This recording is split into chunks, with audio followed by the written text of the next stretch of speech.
She burns the bridges in my head by lighting up a fire. Bury my old thoughts instead so you could feel the same. I live alone with you inside my mind. We would dance the night away to the morning light. Can I give you all of my love till we dance the night away? Can I give you all of my love till we dance the night away? And we give you all my love, all my love, all my love. And we give you all my love, all my love, all my love. Yeah, yeah. And we give you.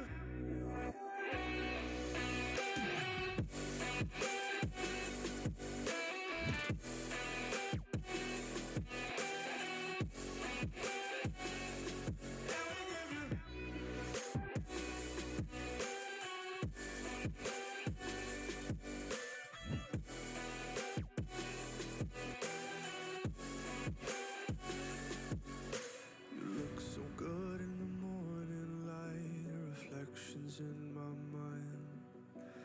Missing the fights, I don't care if I'm right. Let's just buy a bit more time.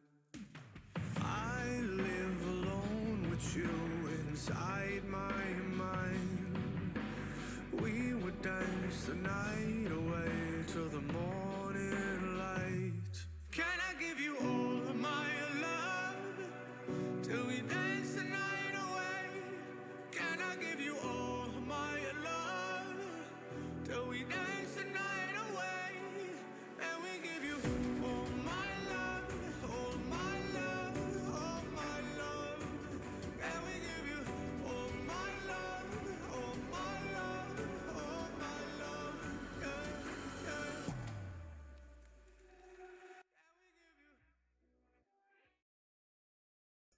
Hello, hello. Happy Wednesday, everybody. Hope you're doing well. And hopefully the ads that run didn't take too long. I'm sorry. Comes with using this cool platform. So, whoa, that's really neat. A little bit of, that's fun. All right, so we've got a couple things going on today. Project 1 is done in the books.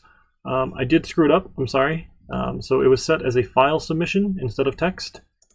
So if you didn't give me the right thing, I'll leave you a note and you can just give me the URL after. That's no problem. I'll go check those after class. If you didn't give me the URL, you could also just go resubmit. It's no problem. And I think I showed you, if you go to GitHub and you like take a look at your repository, and let's take a peek at one of these. There's this cool feature here that shows me the history. So let's see, what's what we did recently. Let's look at some more examples here. So if I look at the CPP file, I get a history here in Git. There's a nice little history button, GitHub, and it shows me, oh hey look, Eric changed it at 7 o'clock, and Eric changed it at 8:04, and Eric changed it at 9:13. So I can look at the history anyway, so I'm not too concerned if it says you submitted it like 10 minutes late because you're now putting in the URL instead of files. Yeah, link as a text file, that's perfect. I can probably figure that out. Apparently I'm challenged when it comes to desire to learn. The default for submissions, like they assume you're going to upload everything and not just type in URLs. So it's I just have to remember to not accept the default, and then life should be much better. So a couple things on tap for today. We have, let's pull this up here. Come on. Come on. Oh, and I moved all the lecture recordings out of these weekly sections. Like everything we do week by week is chapter by chapter. And honestly, I felt it was kind of tedious trying to put all these modules in when they don't really do anything. Because every time there's a quiz or an assignment, it's going to show up for you, like on your little, to-do section. So if you really liked these, I'll be happy to keep doing them. If not, I'm just going to stop because it doesn't have it making you click 3 extra places is no good. So I'll just put all the recordings here. And then most everything's here in the syllabus for our schedule. Assuming it loads.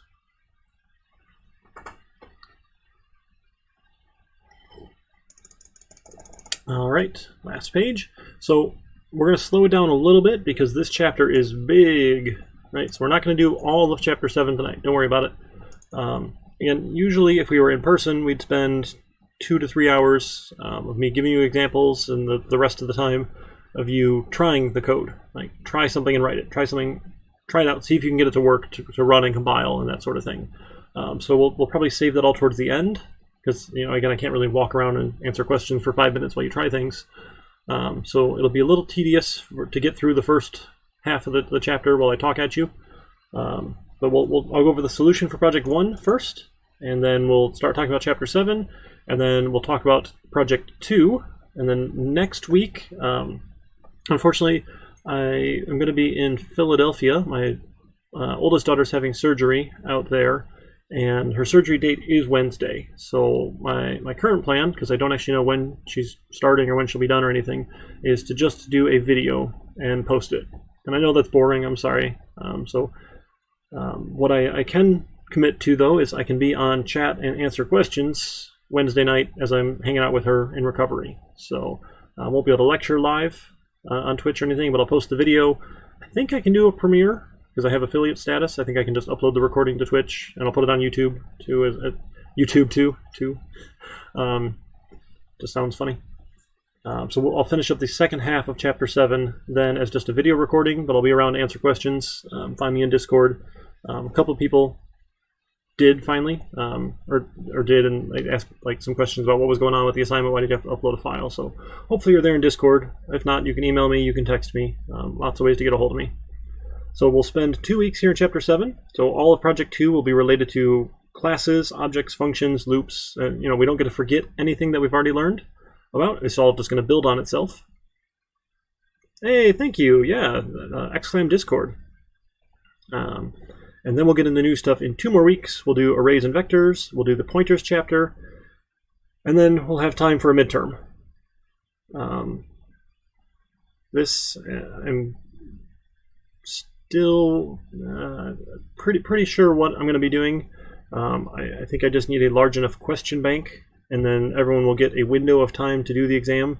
It will be time limited. That way it's fair, because if you don't have anything going on Wednesday and you spend 12 hours doing the test and double and triple and quadruple checking all your work, and someone only had 2 hours to do it on Wednesday, that wouldn't be very fair. So I'm going to time limit, or put a timer, I forget whatever you want to call it, on the exam. So once you hit the start button on the midterm, you will have that block of time to finish it. It'll probably be 2 hours, because I still want to talk about Chapter 11 stuff. So I don't want it to take super long. My goal when I write it is that it should take you an hour, but I usually double the time that I'm hoping people take, because not everyone is super fast at coding, and that's okay. It's not really you don't get any prize for doing it the fastest. You get the prize for doing it right, which is always, kind of a weird thing for people, but it's much better to do a correct job than it is to do a fast job. So, there's something to be said for sure. Like, you can't take a week on something that should take, a couple hours, but we definitely want to strike that balance between it being correct versus you just rushing through it because there's a time limit. So we'll work on that, and then we'll finish up the rest of our topics. Got a couple more projects coming down the pipe. Right, we're going to do 6 individual projects, and then our final project, you're welcome to do it individually. You're welcome to find someone and pair with them. Usually I make people get into groups because honestly it is really good practice. Being a developer in the industry, if you're not working with people, it can be really lonely. And you just sit around and never talk to people. It's not fun. And you really do get better products if people work on something collaboratively. Because you can bounce your ideas off of each other. You're either going to realize it was a bad idea and avoid it, so to save yourself some time, or you can help refine ideas that you have. Like, hey, I like this approach for solving a problem. And when 2 people kind of work on it together and brainstorm and collaborate, you can usually get better results. It's just how it works with teamwork. So it's good to practice. You can use GitHub for collaborating in code where you can both make changes. It can get a little bit finicky. Usually if you're both changing things at the same time, you're most likely to run into problems. I don't have enough time in the class to show you the right way to create branches and do pull requests and all this fun stuff. But most of the time it works if people do pairs. When we do larger groups, I have to spend more time on that sort of process. But we've got so much to cover here in C++ that I want to make sure we get going and cover all the material. This last, or week 15 here, review miscellaneous topics. If anything has to get pushed a little farther out because we just didn't cover it in time, and we've got a week of buffer time here. It would have been review for the final exam, but we don't have a final exam thanks to this remote environment here. And again, hopefully you prefer a project to an exam because, as a professional developer, you don't take exams and get paid to take exams, or you get paid to deliver working software. So I'd much rather evaluate you on your working software. Okay, so we'll do that. And then this last week, totally dedicated, instead of us sitting around taking a final exam for 4 hours, we can finish up your final project. Don't come on 12/16 with your project not at like 90% or more done. This last 4-hour block of time, I have all of you to answer, well, there's 20 of you left, and one of me to answer questions. So I will do my best to answer any final questions that you may have, but definitely, we're going to start early enough. I know I don't expect you to work over Thanksgiving break, but if you want to, you maybe have a little bit of time to work on it. So you'll have most of this week, and then 3 more weeks, or I guess 2 more weeks, right? Because that's 1 week, that's 2 weeks, and that's 3 weeks. If you do nothing over Thanksgiving break, should be plenty of time for you. And we are already in week 4, so next week we are a third of the way through the semester in terms of content, because we're just not going to count that Thanksgiving week. So we're moving right along. Again, it's really hard for me to know if you're having any trouble because I don't see you and I don't see those confused looks in your faces, or I don't see when you're having the light bulb moments. I know, okay, yeah, this was good. We got it. Let's move on here. So let me know. Reach out. Tell me if things are going well. They're not going well. I'm happy to work with you. Again, hopefully that's why you're taking a class, right? I mean, anybody could buy the book. And, exclam book. I think I finally got a fun little Nightbot command out there to tell you what book we're using. Anyone can buy the book, but I'm here to help you along with it and point out the stuff I find important. And of course, to grade you. That's the worst part. So I think all the Chapter 2 and 3 quizzes should be graded. I think. Yeah, thanks, Jacob. Maybe? I forgot to check. I thought I was up to date over the weekend, and now I'm not so sure. 4 and 5 quizzes that were due on the 16th have not been graded yet.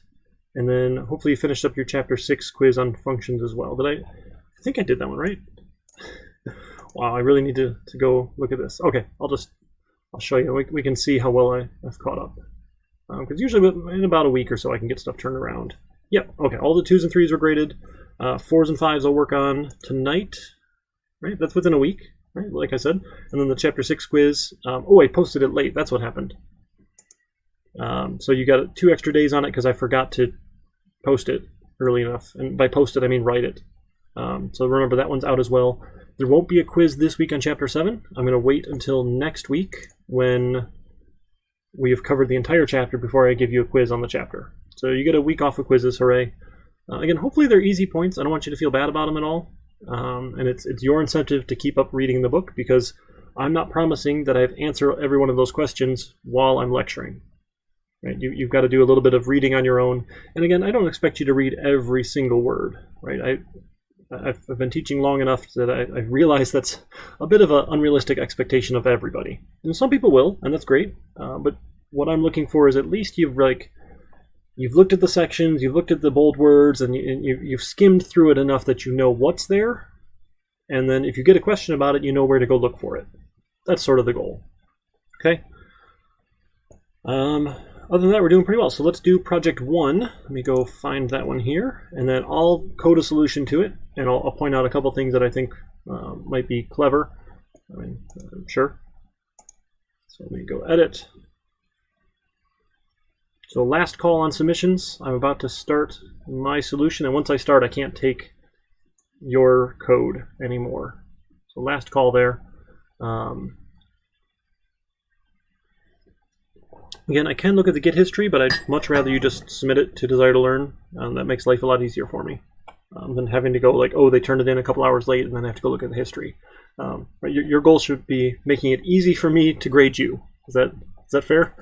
Because the easier it is for me, the better mood I'm in when I'm grading. And sure, there's a rubric, so like I'm not going to take points off because I'm irritated at you, but help me out here because there's one of me and a lot of you. Sorry, just checking. Okay. We were getting Chinese food for dinner, and it did not come soon enough. So I'm a little bit hangry, and I'm waiting for my Chinese food. And at our first break, I'm going to shovel real fast. And then I'll be in a better mood, because I won't be hungry anymore when we come back after break. And again, feel free to shout out if you think we need a break earlier, that's fine. If not, I'm going to aim for 1 at 7, one at 8, and then 1 at 9. You can't see me counting. 1 at 7, 1 at 8. Oh, you can barely see my hand. I was almost too high there. The video delay is like 3 seconds, and it always throws me off. All right, let me do a quick. I found out how to do this cool Twitch poll here, which is, I think it's super fun. So I'm going to ask real quick while I get everything going here for Project 1. I'm going to ask how you're feeling about C++. Terrible, somewhat okay, solid okay, good, or it's easy and I'm bored. So any response here is perfectly fine. And again, it's anonymous. I actually do think that's a cool thing here with Twitch is that, honestly, unless you have put your name in your username, I don't know who you are. So you are free to ask questions, and I won't know who's asking them. Or your classmates won't know. I guess sometimes more of the fear is your classmates are going to, you're afraid that everyone else is getting it and you're not, and then you feel silly for asking questions. But please, ask questions. I'd much rather stop what I'm doing and go over another topic or answer something than find out later that you were struggling with something and didn't ask. So please ask. I'm happy to talk about things again.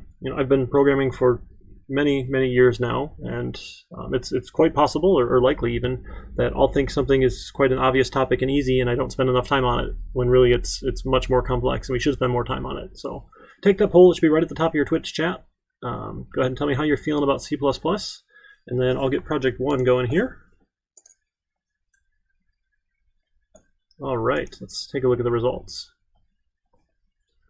3 people are good, 1 is terrible, and 1 is somewhat okay. Okay, so no solid okays, no right in the middles.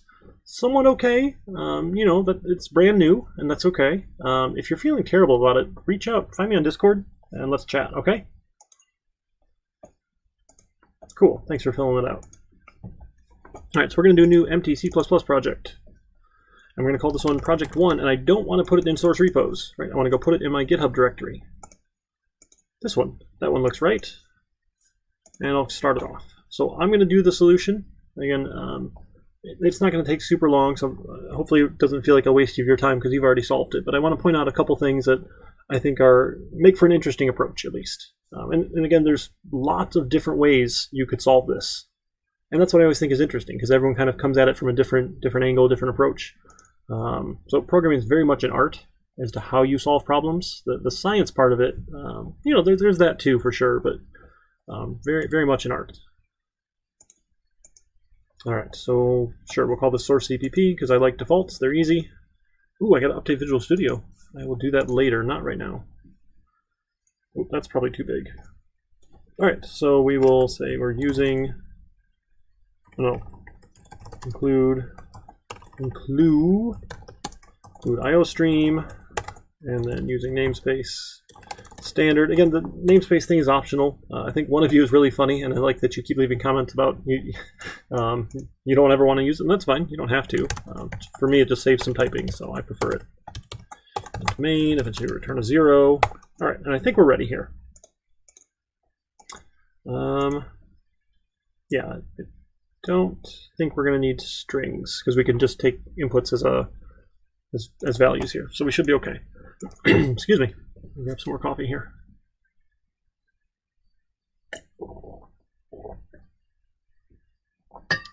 All right, so let me grab this tax bracket information here. I prefer this website. Some people had some questions, and I sent them the IRS website, and that can give you some good information, but I prefer this one. That's just me. Anyone is fine. They're all the same numbers here.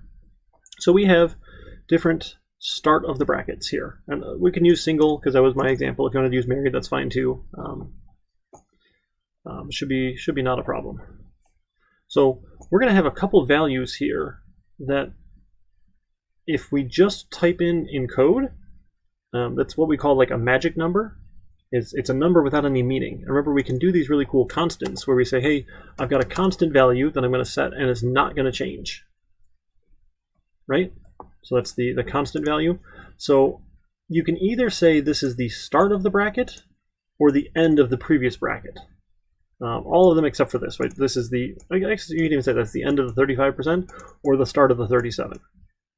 I'm going to go with the ending syntax, where I'm going to say this is the end of the 10% bracket.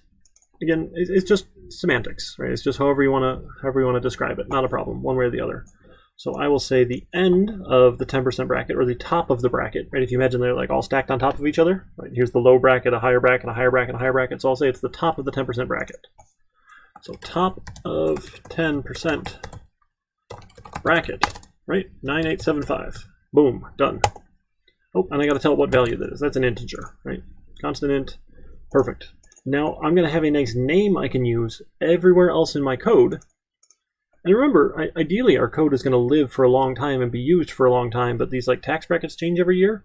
And if you have to go change this number that's literally hard-coded into your program a bunch of different places, well, that's a little bit annoying, right? It'd be nice if I could just change it one place, right? So using a constant is definitely a good practice here. And I'm going to just copy-paste this a bunch. So we've got the 10% bracket, we got the 12% bracket, we have the 22, 24, 32, 35, and 37. So 1, 2, 3, 4, 5, 6, 7 brackets that I need. Actually, I'm only going to need 6, right? Because I'm doing that as the top of the 35. There's 2, 3, 4, 5, 6. So that's the 12% bracket. 12% bracket. This is the 22% bracket. And actually, sure, maybe it's, I keep clicking the wrong one, I'm sorry. Maybe it's easier to like type 10 here. Oops. Because you can use numbers, right? So that's probably easier than typing 22, right? I like that. 22, 24, 20, no, what does it go from? 24 to 32 to 35. 24 to 32 to 35, is that right? That sounds right. Here, so I will grab some of this. I'm just going to slide it over here. Slide this one over. The Windows left and Windows right, if you're using a Windows computer, will snap things to half your screen. It's really fantastic. And then you can like unpin the Solution Explorer if you want, and oops, because it doesn't take up a ton of space. Here we go. All right, so then we're at 40,125, and then we're at 85,525, and then we're at 163,300. And then 207, 350, and 518, 400. I think those look right. Okay, that's the top of my brackets. Cool. So I've got those. Okay, and then again, if you like that, oh, you you had it after you had already finished everything. I mean, a little find and replace isn't bad. It's always worth cleaning up your code. But yeah, if it's working, then that's fine. All right, so I've got those, and then I'm going to need a couple of values, right, where I'm going to store their gross income. I'm going to store their total deductions. I'm going to store their adjusted gross income, those sort of things. So some people have this school of thought that says you should define all of your variables up at the top. And that's fine. I think that's a really good habit to get into, because if we know the problem that we're solving, we should be able to say, these are all the values I'm going to need. And again, I'm not going to expect that. I'm not going to grade you for style, that sort of thing. Right? I'm much more interested if your code works. But if we're thinking through our problem in English, like, hey, how are we going to tackle this? You sort of have that list of things that you need. So we can do that. So we can have an int for gross income. And we'll just start it off at 0. Right? We'll have an int for total deductions. Starts off at 0, sure. We can have an int for adjusted gross income. Start off at 0. I'm a big fan of giving variables starting values, because remember, if you don't give it a value, you get some garbage value, and it's easy to forget and use that garbage value, and then everything is all screwed up, right? So sure, we could do this. I think we're good. What else did we need? I think we're going to use a loop in a little bit, right, to figure out the regular income. So we might have just an int for income equals 0. And then maybe we can do a little loop here. And we'll ask them for their income. And, you know, I typically shy away from do loops because I find them annoying just because you have to put a semicolon in there, right? Like at the end of the while clause, and that always confuses me. I've gotten better and I'm confused less, but I'm still like upset that I forgot that one time. But yeah, we can ask them, right? So we'll say do, and then a set of curly braces. Let's ask them here. So we need a just output, right? We're going to ask them to enter their input. So we'll say, hey, enter your income, or 0 to stop entering income, right? And then probably an end line. Again, the end lines are, that's just a style thing. And then we can see in income. Oops, probably need those arrows, right? Grab the income, and we're going to do this. What do we do once we grab the income? We add it to gross income. So gross income plus equals, right? Add it to whatever we got for income. And if it's 0, sure, we don't really care. And we're going to do this while income does not equal 0. Semicolon, because it's stupid. I'm, you know, that's a hill I'm going to die on, that the semicolon here is stupid. So, ask them for enter an income, or 0 to stop. They give me an income. If it's not 0, we keep on going. If it's 0, well, I've added nothing here to gross income. So 0 works very well for one of those sentinel values here in a loop. Right? You probably don't have a W-2 statement that says, hey, you earned $0 from this company. Congratulations. Maybe someone does. I can't say that for sure, but I feel like this is a pretty good way of saying, all right, I'm all done. Maybe you could use negative as well, and that would be fine. But if you enter a negative value to stop, and then you add that negative value to gross income, you've changed the gross income wrongly. Like when you shouldn't have. And then you'd have to have like another check. If income is not 0, do we add it? And sure, that's not hard to do, but why bother, right? This works, okay? So now we have gross income with this little loop. You okay so far? Like it's hard for me to tell without -0. There we go. Enter -0 to stop. That's a trick. Hard for me to tell without seeing all your faces here. So while you think about whether or not you are satisfied, I'm going to tell you a dad joke for free. You don't even have to use your points. So there's this famous drummer that I know, and he had twin daughters. I mean, he named them both Anna, and I was really confused. Like, why would you give them both the same name? He's like, no, it's not the same name. There's Anna 1, Anna 2. All right, you're welcome for that one. Okay, now we need to ask them whether or not they want the standard deduction, or if they want to itemize. Right, so we'll ask them, hey, do you want it or not? Sure. So let's go ask them. So we'll see out. Do you want the standard deduction, or to itemize, or something like that? I don't know. And I'm going to like suggest they enter S or I. I don't know. That one's kind of terrible. I'm not very proud of it. But if you tell them what to enter, you're likely to get some better results, standard or itemized, or I don't know. Maybe we just ask them, do they want the standard deduction? Yes, no, I'm sure, whatever. Right, and we'll have a character for answer. Right, and then we can see in that character. And all we need is that one letter, right? Either the S or the I. Right, that's enough. I guess we could do it as a string too, right? I don't know. Sure, standard or itemize. Itemize? I don't know. This is feeling obnoxious. Let's do something better. Let's say cout 1 for standard deduction and enter 2 for itemized deductions. And line.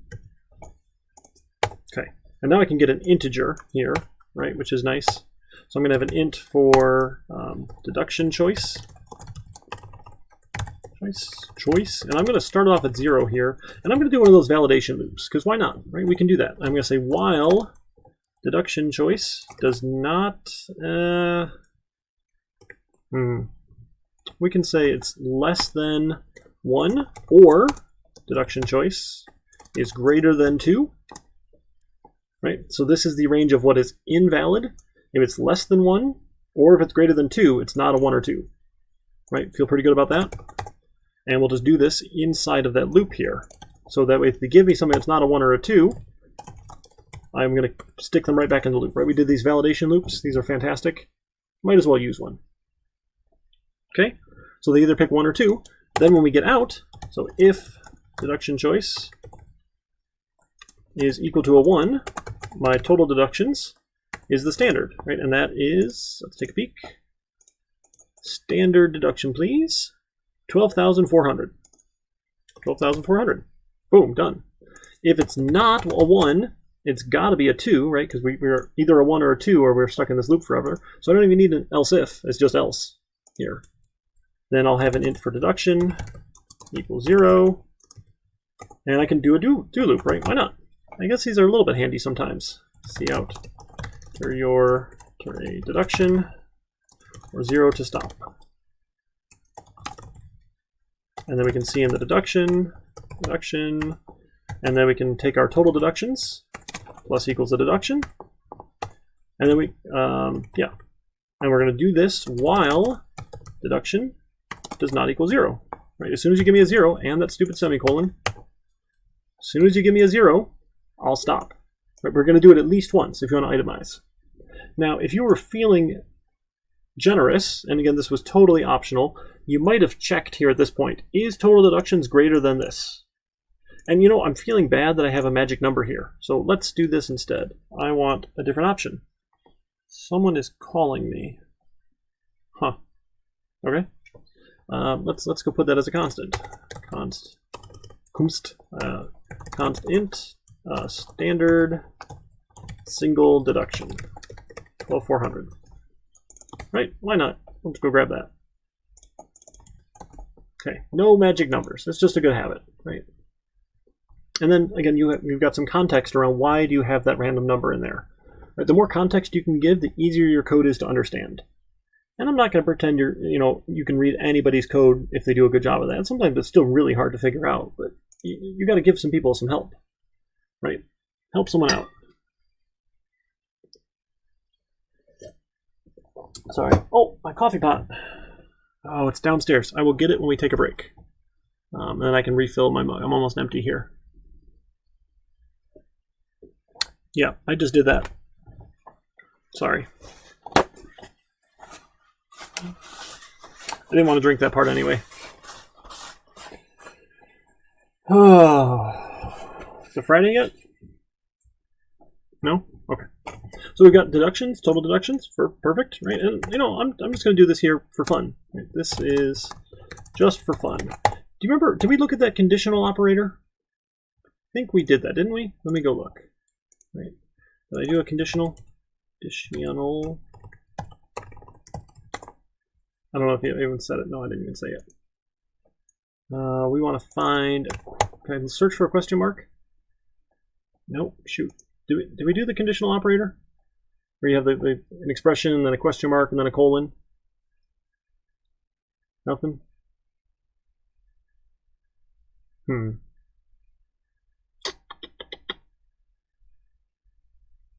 Okay, cool. Oh, I forgot we had this whole prototypes thing. I had functions for all these things. Now I'm feeling so bad. I should have used this. Oh man, yeah, I should have started from here. Now I'm feeling dumb. Okay, that's all right. We can do that. We can do that. If you go to raw, it copies much easier. So let's see if we can fit some of this stuff back in. All right. So getting total income then, right? Boom. Let's throw this over here. Get gross income. Eventually we return gross income. So we probably need to define gross income too, right? Int gross income equals 0. Perfect. Look at that. We did it. And then I can do that right here. So gross income equals get gross income. Look at that. How pretty is that? That is amazing. I love it. I love it. Okay, deductions. This one was a little bigger. That's okay. I'll cut that one out. Total deductions. Boom. Throw that in here. So declare int total deductions. Deductions. And start off at 0, right? Always give things start. Oh my goodness, I cannot type. Wow. Okay. Oh, the standard single deduction.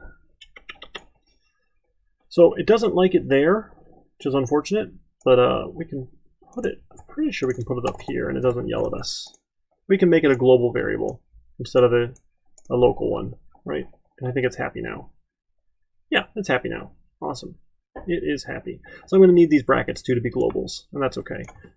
Globals, constant globals usually aren't too bad. Nothing you should be ashamed of. Other global variables, you know, it's not. Why is no one asking questions? Am I going too quick? Slow me down for sure. I'm happy to explain some more. So now our get deductions, right? Get total deductions. Boom. Call the function. We're good to go. And then look at that. I can say gross income minus deductions. Again, it's a gross oversimplification of what adjusted gross income really is.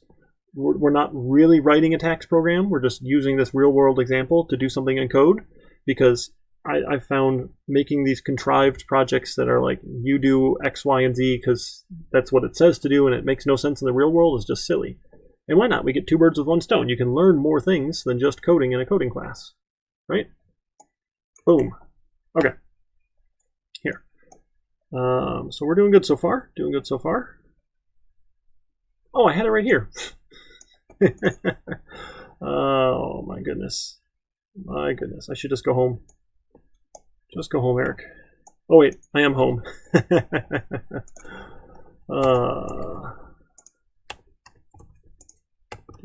Yeah, gross income and return a value from the function. Exactly. So we want this function. We said this is a value returning function. Here in the prototype, you ask for it and they'll give you back an integer. So I'm declaring a value called gross income, and whatever you give me back, I've got. Whatever you give me back, I've got. So they're value returning functions. Okay, we've got those. We didn't finish total deductions yet. I was going to add this one here. So that conditional operator it takes the place of an if-else. So we could say if total deductions is less than the standard deduction, we should change it. Total deductions equals the standard deduction. Just to double check it for them, right?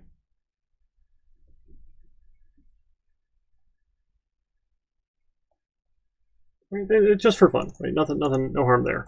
It's the same thing here. We're going to say total deductions equals, this conditional operator is really funky. Total deductions less than the standard, question mark. If that's true, assign it this. Else, assign it total deductions, just leave it alone. It's this crazy syntax here. And sorry, that's a little bit long here. So it's the exact same thing as this if here. We're saying we're going to assign it a value. If this is true, you get the thing after the question mark. If it's false, you get the thing after the colon. I don't know who came up with it, but some people love that you can get a single line of code instead of an if-else, which is like 6 lines of code. So sure. Right, that's the conditional expression. Conditional expression. Or conditional operator or something. Operator, I don't know, whatever you want to call it. So you give it the if-else here. This thing after the question mark is the if. The thing after the colon is the else. It does the exact same thing. So we'll just say, hey, if their itemized deduction was too low, we'll swap in the standard for them. And maybe it's nicer here because we're using an if block. We can see out you had less than the standard. We'll use the standard deduction instead. Sendle. Is it possible to do an else if with that format? With the conditional format? I'm not sure what you mean by that. Right, so like this is the if true portion, this is the else if not true. So you get one or the other, because you're going to get the true or the false value that we're going to assign here.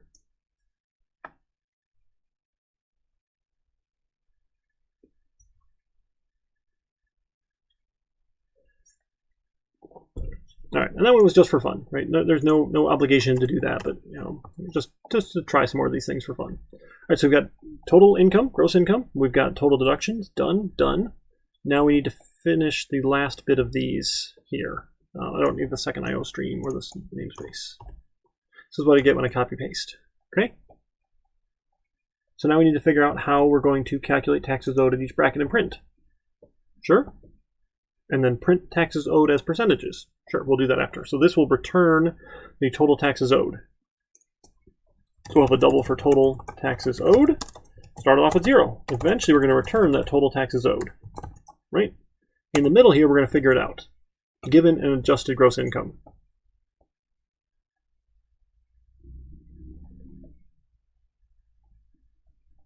Are you saying like put a conditional inside of a conditional? So I'm not quite following 404, I'm sorry. So what we want to do here is we need to figure out how much taxes that they're paying at each bracket, and we're printing that out.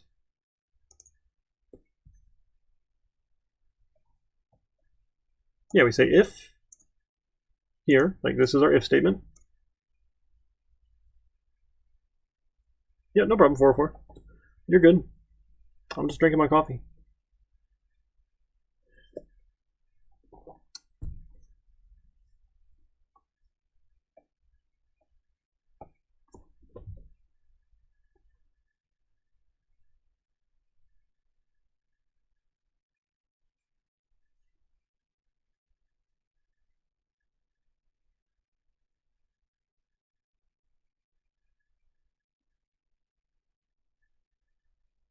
All right, I'll keep going for now. If you get it, if you get the question, I'll come back to it. So for calculating taxes owed at each bracket and printing, right, what we're going to need is to print eventually taxes owed at the 10% level, at the 12% level, at the 24, right, 10, 12, 22, 24, 32, 35, 37 levels. No, I don't think you can put like other commands inside of this single thing here. Usually you just use it for, if this is true, here's the value. And as far as I understand, anything beyond that, definitely just use a regular if else. Because we've got like a cout command in here. It might work in here, but I feel like it'll be really confused because usually you use it like with an assignment operator. All right, so we're going to figure out, we'll say double taxes owed at 10%. Right, start off at 0. Right, why not? And we'll just do all these here. So 10, 12, 22, 24, 32, 35, 37. Is that right? 12, 22, 24, 32, 35, and 37. Is that the right values? 10, 12, 22, 24, 32, 35, 37. That sounds right. So we'll start them off at 0. Okay, and then we'll go calculate what those are. And now there's lots of different ways to approach it. Right? No wrong way of going about it here. But I'm going to show you my approach that I think is clever, at least, because it gets the job done. So I'm going to have this adjusted gross income, and because I passed it by value here, and I've got a copy of it, I'm not going to be able to change the original. I don't need to do this, but just conceptually here, I'm going to say this is an int income to be taxed equals the adjusted gross income. And I'm going to use this income to be taxed because I feel like the name is a little bit better. And you'll see I'm going to monkey around with this one. So we're going to say if the income to be taxed is greater than the top of the 35% bracket. Right? If you make more than $518,000, $400, then you're going to start paying 37 cents on every dollar here. Okay, so if that's true, then we can calculate your taxes owed at 37% is equal to your income minus the top of the bracket there. Right? So that's because you don't pay 37% of anything less than that. You're only paying 37% on the money above and beyond here. So we'll take that away, and whatever is left over then, we're going to multiply by times 0.37. Now, that's a magic number. I feel a little bit bad about it, but I don't know. I guess I could use a constant for that too, but that feels a little bit extreme. And like the name would be 37%, and if they change the tax bracket, I'm also going to have to go change the name of it. So I don't know. I'm not sold on that being a constant. If you like it, fine. It's not a problem at all. Now here's the trick. We've now calculated the taxes you've owed above this amount. So now what happens is your income to be taxed is now equal to the top of the bracket, everything you haven't paid taxes on. And that's why I'm not using the adjusted gross income, right? I want to show that this number is changing. And again, this is just my silly system here. And now what I don't have is an else if. Right? It's not an else. Right? I just want a bunch of different ifs here. So I do it again. Now we're saying, hey, the top of the 32% bracket. Right? And then income to be taxed at 35% is the income to be taxed minus the start of the top of the bracket times 35%. And then we bump you down to the 32% amount as your income to be taxed. Right? So if you are somewhere between 207 and 518, you're going to pay 35% on everything above this number, but I've already taken off the top, so I don't have to worry. It's never going to get into that 37% range because I've already taken care of it. And that's why I think it's a clever solution.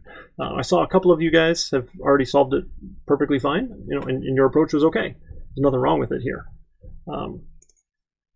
And we're just going to keep on going all the way down. And be careful when you copy paste because it's really easy to screw this stuff up. Then we go to the top of the 24% and we say income at 32%. Is that minus the 24% at 32%? And then your income goes back to the 24% bracket. Does that part make sense? How I'm just changing just those couple numbers here, these couple constants. Make sure I change the right variables. And it's easy to screw it up, right? So we're going to test it for sure when we're done.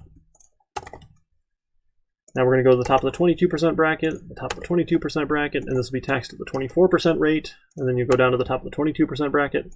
Oop, 24%, right? 24. Awesome. Now we'll go down to 22, so that's going to be the 12% bracket is the top. So if it's greater than the 12% bracket, you're going to pay at 22% minus the start of the 12% bracket, what you're paying at 22%, and you go down to the top of the 12% bracket. Whew, we're almost there. And then if you're more than the top of the 10% bracket, you're going to pay at the 12% rate. You're going to pay that minus the top of the 10% bracket at the 12% rate, and then you go down to the top of the 10% bracket. Then, well, we don't want to check if you're greater than this. We just want to check if you're greater than 0. Because if your adjusted gross income is 0, we don't want to charge you negative amounts. And that's, I'm not going to mark you guys down if you didn't protect against that. But it's definitely a good habit to get into. Like if this income or adjusted gross income gets negative somehow, like you said, hey, I worked a part-time job at Starbucks, or I mean, generic coffee shop that I don't use by name. No, I'm allowed to say Starbucks, right? If you work a part-time job at Starbucks and you made $10,000 for the year, right? Your standard deduction is greater than that, right? You'd pay no federal income tax, but not negative. I mean, there are actually some credits you can get and all that sort of thing, but the income tax that you owe would be 0, not negative, right? There's credits above and beyond that they could give you some money, but that sort of thing, but don't worry too much about it. Okay, so if it's more than 0, then you're going to be taxed at 10%. Is that just that, right? Times 0.1. You can put the 0 in if you want because it makes you happy. That's fine. Not a big deal. And then your income to be taxed goes down to 0. And we're done. So they're only ifs. There's no if-else. There's no mutually exclusive chaining here. I know a lot of people have an if-else expression, and they say, hey, if your income to be taxed is greater than this, what they would do is they'd put in, okay, well, then I know the max that you're going to pay at the 35% rate is this number, and they'll go set it. And that's fine, too. There's nothing wrong with that. It skips some arithmetic, right? But then you have to be setting 35, 32, 24, 20 in all of these brackets, rather than, I mean, I'm already doing the calculations here. So I like to imagine this is the lazy approach, right? Before we return the total taxes owed, right, we need to calculate it. Here, look, we don't even need total taxes owed. Look at that. This is perfect. I don't even need that. Because what I'm going to do is I'm going to just sum all these together, right? I'm going to return taxes at 10 plus plus taxes at 12 plus taxes at 22 plus taxes owed at 24 plus taxes owed at 32 plus taxes owed at 35 plus taxes owed at 37. Look at that. Oh, it's not going to be pretty, is it? Maybe I'll do 2 at a time. I just want to make it pretty, otherwise my OCD-ness upsets me. Sure, that's close enough. So we don't even need to calculate total, right? We'll just sum it all up when we hand it back. You can put expressions in return statements. Nothing wrong with it. Okay, but the last thing we needed to do was see out all that. So taxes owed at 10%. Right, and I don't know, do we have tabs or anything like that? I forget. Doesn't matter too much. And we'll say taxes owed at 10%. Do we maybe a $sign in there? Sure. And then probably an end line, right? Okay, so we'll do 10%, 12, 22, 24, 32, 35, 37. 12, 22, 24, 32, 35, and 37. So this will get all the zeros, right? If you owed 0, it's perfectly fine. Right? It'll print out the zeros. 32, 35, down, and 37. Okay? So this is going to calculate taxes owed at each bracket and print. Look at that! And it returns a double of total taxes. Again, you didn't need to use functions at all. We just kind of put this together. I put this together, not we. It's a terrible habit of mine, I'm sorry. I put it together just for fun. Right? We're breaking down the problem step by step by step by step by step by step by step. Okay? So we got that. Now our last thing, taxes owed. Right? Do some division. Look at that. I already had like in there for you. Taxes owed as percentage of, can't spell though, percentage of gross income. And then it's gross income divided by total taxes owed. And then line. How's that look? You okay so far? And total taxes owed is a double, so this should work out well, right? An integer divided by a double. We should get pretty good arithmetic here. No concerns. None of that integer division nonsense. Okay, and I think our program is done. Oh, what is it upset about? Oh dear. An arithmetic overflow using operator minus on a 4-byte value and then casting the result to an 8-byte value. Cast the value to a wider type before calling the minus operator to avoid overflow. Income to be taxed as an integer, top of the bracket. That's also an integer. Well, now I'm confused. Oh, because these are doubles. That's all it is. So it's saying an int minus an int. If I'm trying to fit it in a double, sure, I don't really care. I'm happy with it. So should we run it? Should we try it? All right, let's try it. You guys sound so excited to try it.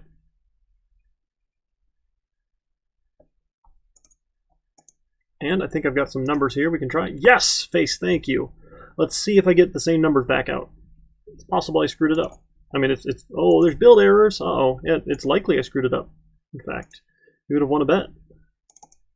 Get total deductions must return a value. Oh, I forgot the return. Return total deductions. Boom. All right, we fixed that one. Shoot, that is inside the wrong spot. That needs to be here. Right, that curly brace belongs to this else. I love the lines here. That's fantastic. Right, and it tells me else. Like, nice. Now should we try it? All right, I got you all excited for nothing. I'm sorry. Now it's going to run. Maybe. It's building.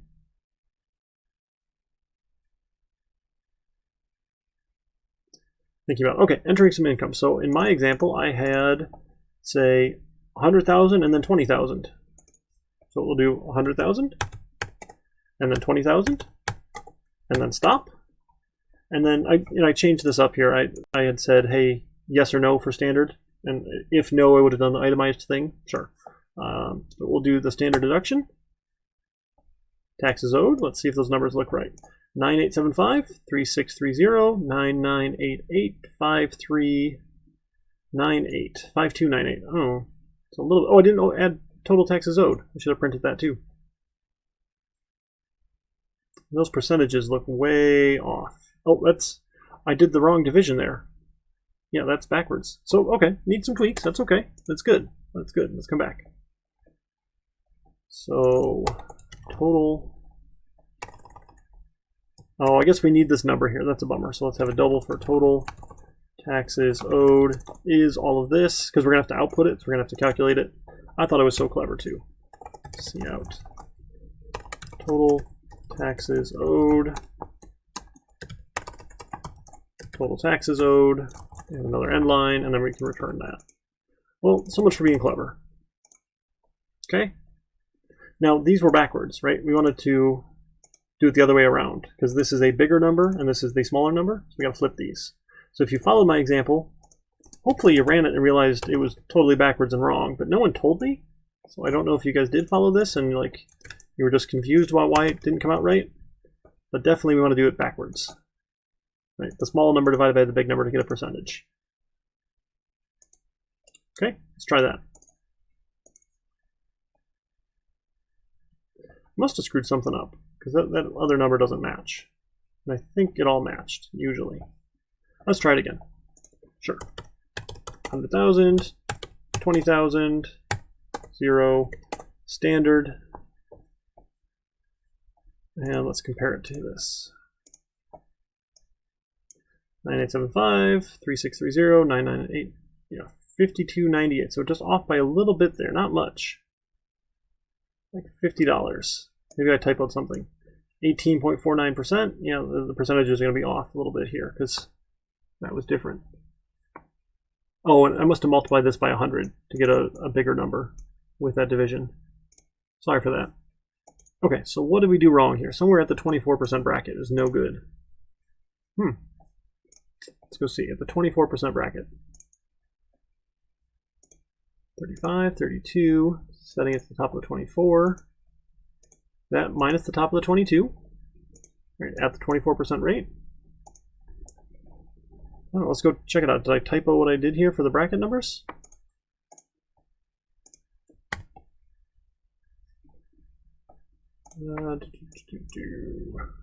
Slide it over a little. 85,525. Yeah, the math on D2 definitely could have been wrong, and maybe I didn't check that one before I posted it. 85,525 looks okay. 4125. I'm glad it's not just, well, it was me, but it's not just me. Is that okay? So I probably screwed up when I did my example. The standard deduction, 12,400. Oh, did I have my standard deduction wrong maybe? Maybe I did. Maybe I did. Huh. Okay, well, you know, either one. It's this one looks correct to me right now. I don't see anything obvious that's wrong about it. Now I'm confused. Yeah, 12,400. I think that's what I have, right? For my 12,400? 12,400? Oh, in D2L. Oh, did I put it in wrong? I'm just stupid then. Yeah. So you're saying, oh, what I had in here in my standard deduction?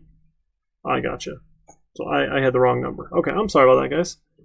If you find an error like that, tell me, please, sooner. I'm sure more than just you were confused by that. Apologies for that. Okay, but I think that's it for the project. So let me go ahead and commit that. So this is project 1, solved with the right numbers. Oh, I'm in the wrong repo here. This is, sorry about that. Let's come over here. Project 1 solved with the right numbers. Okay, so I will commit that and push it. If you want it for reference, perfectly fine. Up for it. Thanks for putting up with that. I mean, hopefully that was entertaining and something interesting to see. And there's no wrong way to do it if you solve the problem. I'm just showing, like, I sort of like this approach. You're going top down, but other ways are fine. Lots of different ways. Oh, stretch, thank you. Oh, yep. Oh, and it's about 7 o'clock, and I think my Chinese food is here. So if you guys don't disagree, I think we'll try and take a 10-minute break before we come back. And then we'll pick things back up, say about 7:10 or so, and we can start getting into some new stuff. We'll start talking about classes. That sound okay? All right, I like it. So let me put some music back on. You might get some ads. I'm sorry. I don't have Spotify Premium, so eventually you get ads. If it's too loud, let me know. Yes, grab my coffee pot. Thank you. For sure, coffee. All right, we'll go back to here. Tell you what time it is. Sure. 7:10 Eastern. Yeah, we were ordering dinner tonight. So, cool. I'll be back in a little bit, guys.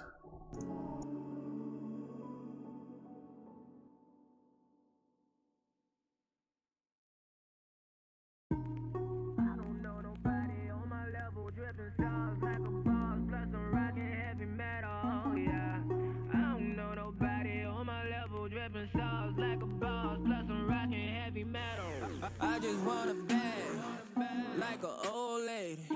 I'm backwoods smoking, I don't own papers, pass that 808. That shit a dome shaker. Oh, bitch, you know I'm grinding like a pro skater. Baby mama bugging, I'm so quick to hit ignore. Buku bitches in my bed, I got scales on.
Some days there's no one else who loves me like you used to.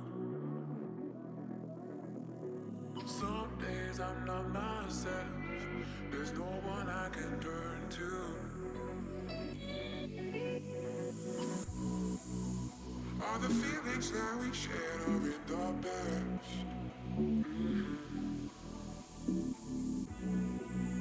Your relationships are never meant to last.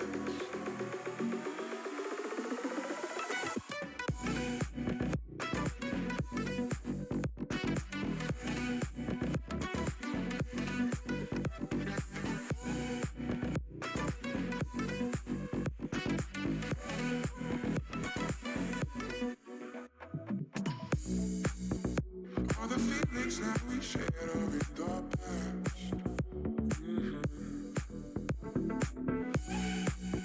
Your relationships are never meant to last.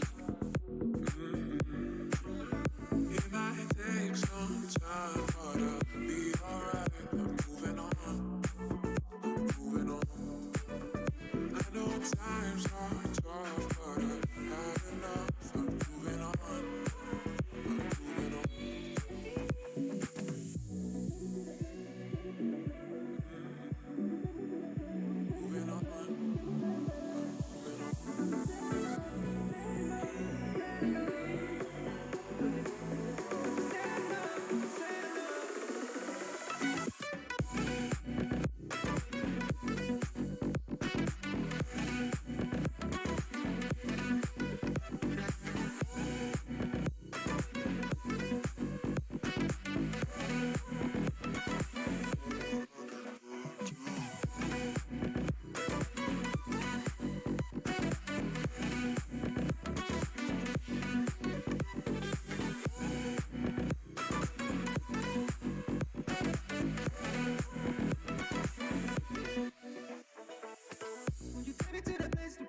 that place? Oh, won't you take me to that place? Won't you take me to that place? Won't you take me there, man? Because you said enough, you said enough, you said enough. Because you said enough, you said enough.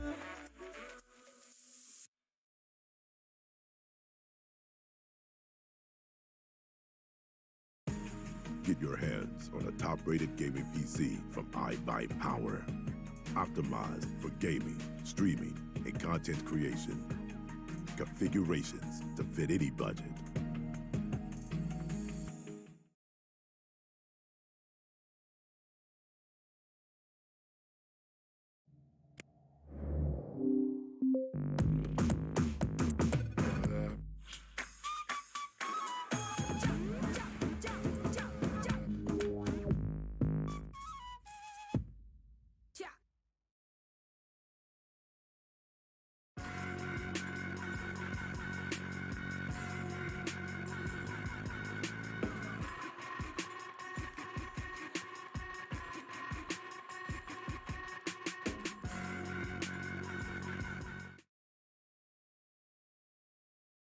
Verizon knows how to build unlimited right. Start with America's most awarded network, offer the best in entertainment, and plans to mix and match starting at $35 with the stunning iPhone 11. Now get 2 for just $5 per month. One for you and another to share. Only at Verizon.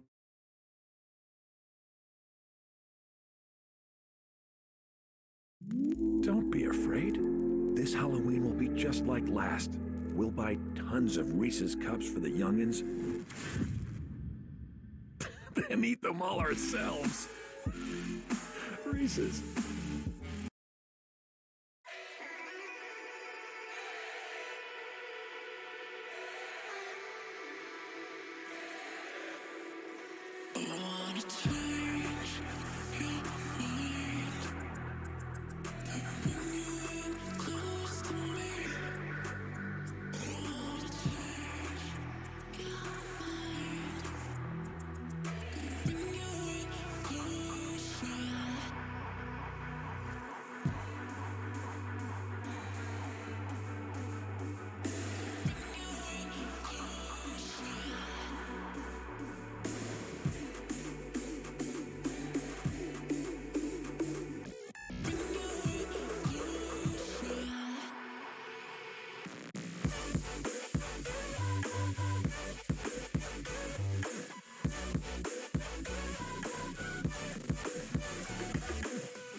Picking up the pieces that I lost in the lobby. I put you against the wall, you had us body to body. I can't help the way you make me feel, it's so hard to copy. Let's find common ground, meet me in a lost and found, yeah.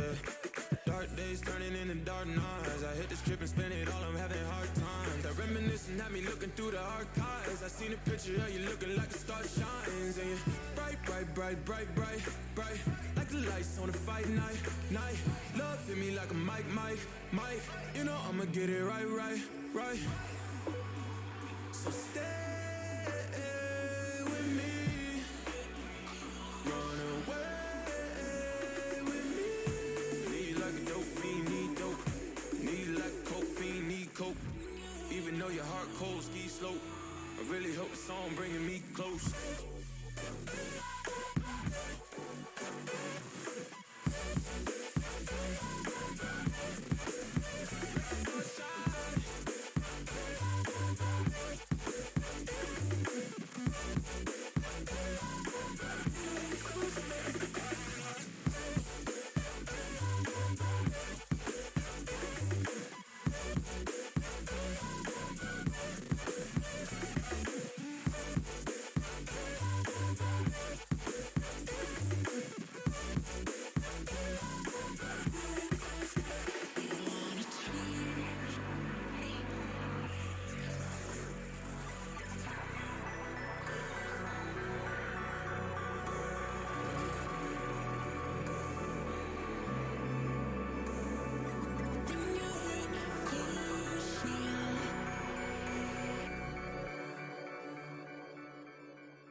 I got enough of every melody, they all sound the same. Yeah. For my broken heart, no remedy, but maybe if you stay, we can get away with it. 'Cause you make me love my imperfections, answer all my questions, just to show me what's on the other side of inhibition. No apologies, my baby. I do you do 'cause I'm feeling so good. Ooh. I do you do 'cause I'm feeling so good. Ooh. Oh, my darkest memories, now let me fall back. But you'll be there, ready to rescue me if I go out of track. You can get away with it. 'Cause you make me love my imperfections, answer all my questions, just to show me what's on the other side of inhibition. No apologies, my baby. I do you do 'cause I'm feeling so good.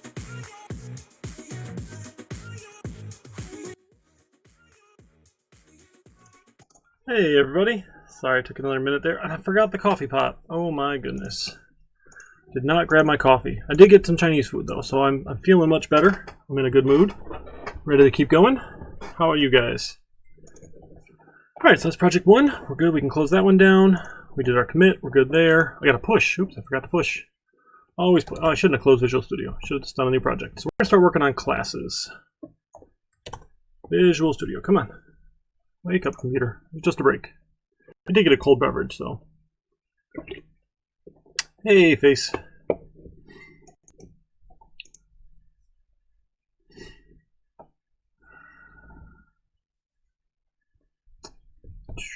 Come on, let's go. Computer's sad sometimes. Keep it going. Think it, yeah, okay, it's thinking. Oh, did you guys see Microsoft is buying out Bethesda games? So bringing their whole studio in-house is maybe a good thing, you know. I'm a fan of some of their games for sure. All right, so let's make a new project. We'll do this one is Chapter 7, Classes. And we're going to spend a lot of time in classes because it's a foundational concept when it comes to object-oriented programming. Empty project, perfect.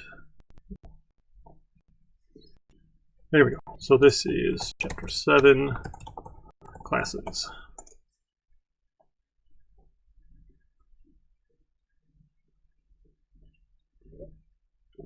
And so the idea here, when we use classes, is we've actually used them a little bit without realizing too much about it when we've used some of those library functions.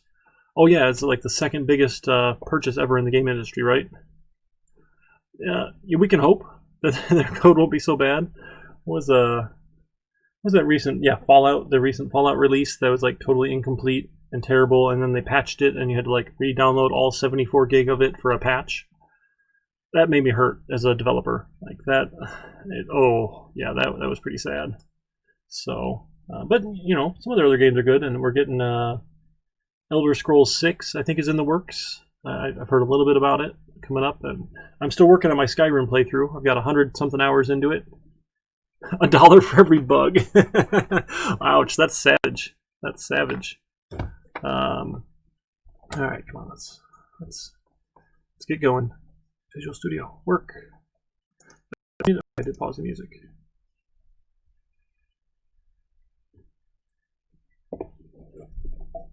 All right, and Solution Explorer. I think I had unpinned that earlier because I was doing the side-by-side screens.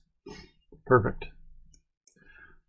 So the idea with object-oriented programming and writing classes is it's not actually even required to write modern code.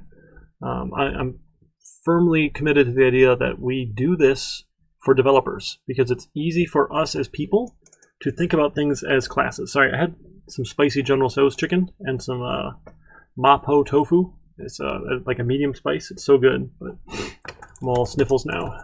Stream using namespace, namespace, standard, main, return to 0. Okay, so we got our little template in here. And what a class lets you do is it lets you, what we're essentially doing is we're breaking the noun out, and we're interacting with things as objects. Right? Like you're familiar with cups, right? A cup is an object. The noun itself, cup, is just a generic cup, but cups have properties. Right? This one holds 24 ounces. I think it's 24. It doesn't say on the bottom, but it's big. It's a bigger than a regular mug. Like here's like a 12-ounce can next to it, right? And it's decent size. I don't know if you can. I don't want to pour anything on my computer, but you get the idea, right? So it has a, perhaps a height. It has a circumference or a diameter or a radius, any way you want to measure that. So that's the noun, and the noun has properties. Right? Those properties are the attributes of the noun, like the color. This one is, obviously painted or something here. It's not just one solid color, but it has a weight. It has a material. Sometimes you have metal cups, right? Like I've got some metal cups here, but they're all cups, right? But as we conceptually think about cups, they're all just cups, and they all do the same things cups do. Right? You can pour something in, you can drink from the cup, you can throw a cup, I guess. That's probably more of an edge case here. You can put delicious fluid in cups, like coffee, which is fantastic. But it's a cup. So what a class lets us do is we create that object. We create a definition of an object, and then we can use that object and we can pass it around. Right? When we looked at functions, we said, oh, yeah, your functions can take one argument, 2 arguments, 3 arguments, 4 arguments, 5 arguments, 15 arguments, 20 arguments if you want to be nuts. And really, it's silly at that point to have that many arguments. And they probably have some sort of relation to each other. Probably. There's ways to do things. But what we get to do is we write a class, and we define its attributes, and then we define the ways that we interact with it. So the ways that we interact with it are its methods. So, or member functions, I think is the technical term in C++. So a class can have its own set of functions. Remember we imported the math library? We did include math, or is it math or CMath, I want to say? CMath? Yeah, CMath, right? And we can say math dot, capital M math dot, no, lowercase math dot. Why am I doing this wrong? Is it not CMath? Is it just math? Math dot. Nope. I am just drawing a blank at the moment. I know we've done this. All right, I'm just going to go look it up here. No embarrassment, right? It's no one can remember everything about C++ or any programming language, so don't be embarrassed if you have to go Google things, because I'm going to do it. I'm doing it to set a good example here too. Didn't we do math? Or we did random or something? Or we not do math? I thought we did math. No, it's not. All right, I'm just going to go back here. Math library. Boy. Oh, it is CMath. Okay. Or math.h.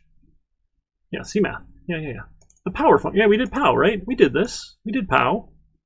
POW. Because this was a question on your quiz, right? About POW? Okay, so, it's not math dot, it's just POW. So we get the functions here. Okay, that's my mistake. So we don't need the math prefix. But we say, hey, I want the power function, and it goes and does something. So we're getting this out of the math library. Right? It's all math things related. So we can write our own classes here. And now I don't typically recommend you do them all in one file like this, but you can. We'll say class cup. And we get a set of curly braces and a semicolon. I don't know why the semicolon, but you need one. So sure. And again, Visual Studio put it in for me. So we're saying, I'm going to define this class called cup. And now you have 2 main sections. One of the other things we get to take advantage of with writing classes is we can do this cool thing called data hiding or encapsulation. There's a couple different ways people like to define it. So the idea here is that we're exposing a set of public methods or member functions for people to interact with our cup. We don't want them to have access to our inner workings and our details, And it sort of fits with the idea of abstraction. And we'll talk about all the terms. Don't worry, you don't have to memorize anything. Just go Google them. But we want to give someone the idea of a cup and tell them these are the things you can do with it. And they don't need to know behind the scenes how we take care of it. Now, obviously, like the cup example, it's not hard. Like you add fluid, we're adding. If you subtract or you drink from it, you're taking away. So it's not as important for the cup, but it follows this idea that we're going to hide away the inner workings, hide away the details, and just give you a set of public ways of interacting with it. So we say public, and we say private. There are some other, these are called access levels. There are some other ones. We'll get into that later, probably next week. But for now, public and private. And we might say, a string for color. And maybe we need to include string. Include string.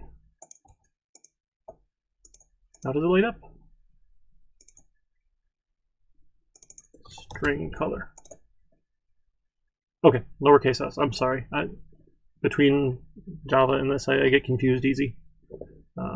So we're going to have a private string color that we're going to store. This is a private variable that no one has access to except for cup.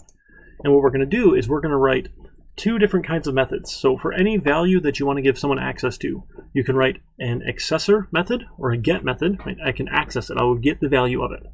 So we're going to write a string function called get color. And then this is a function here, so there's no curly braces.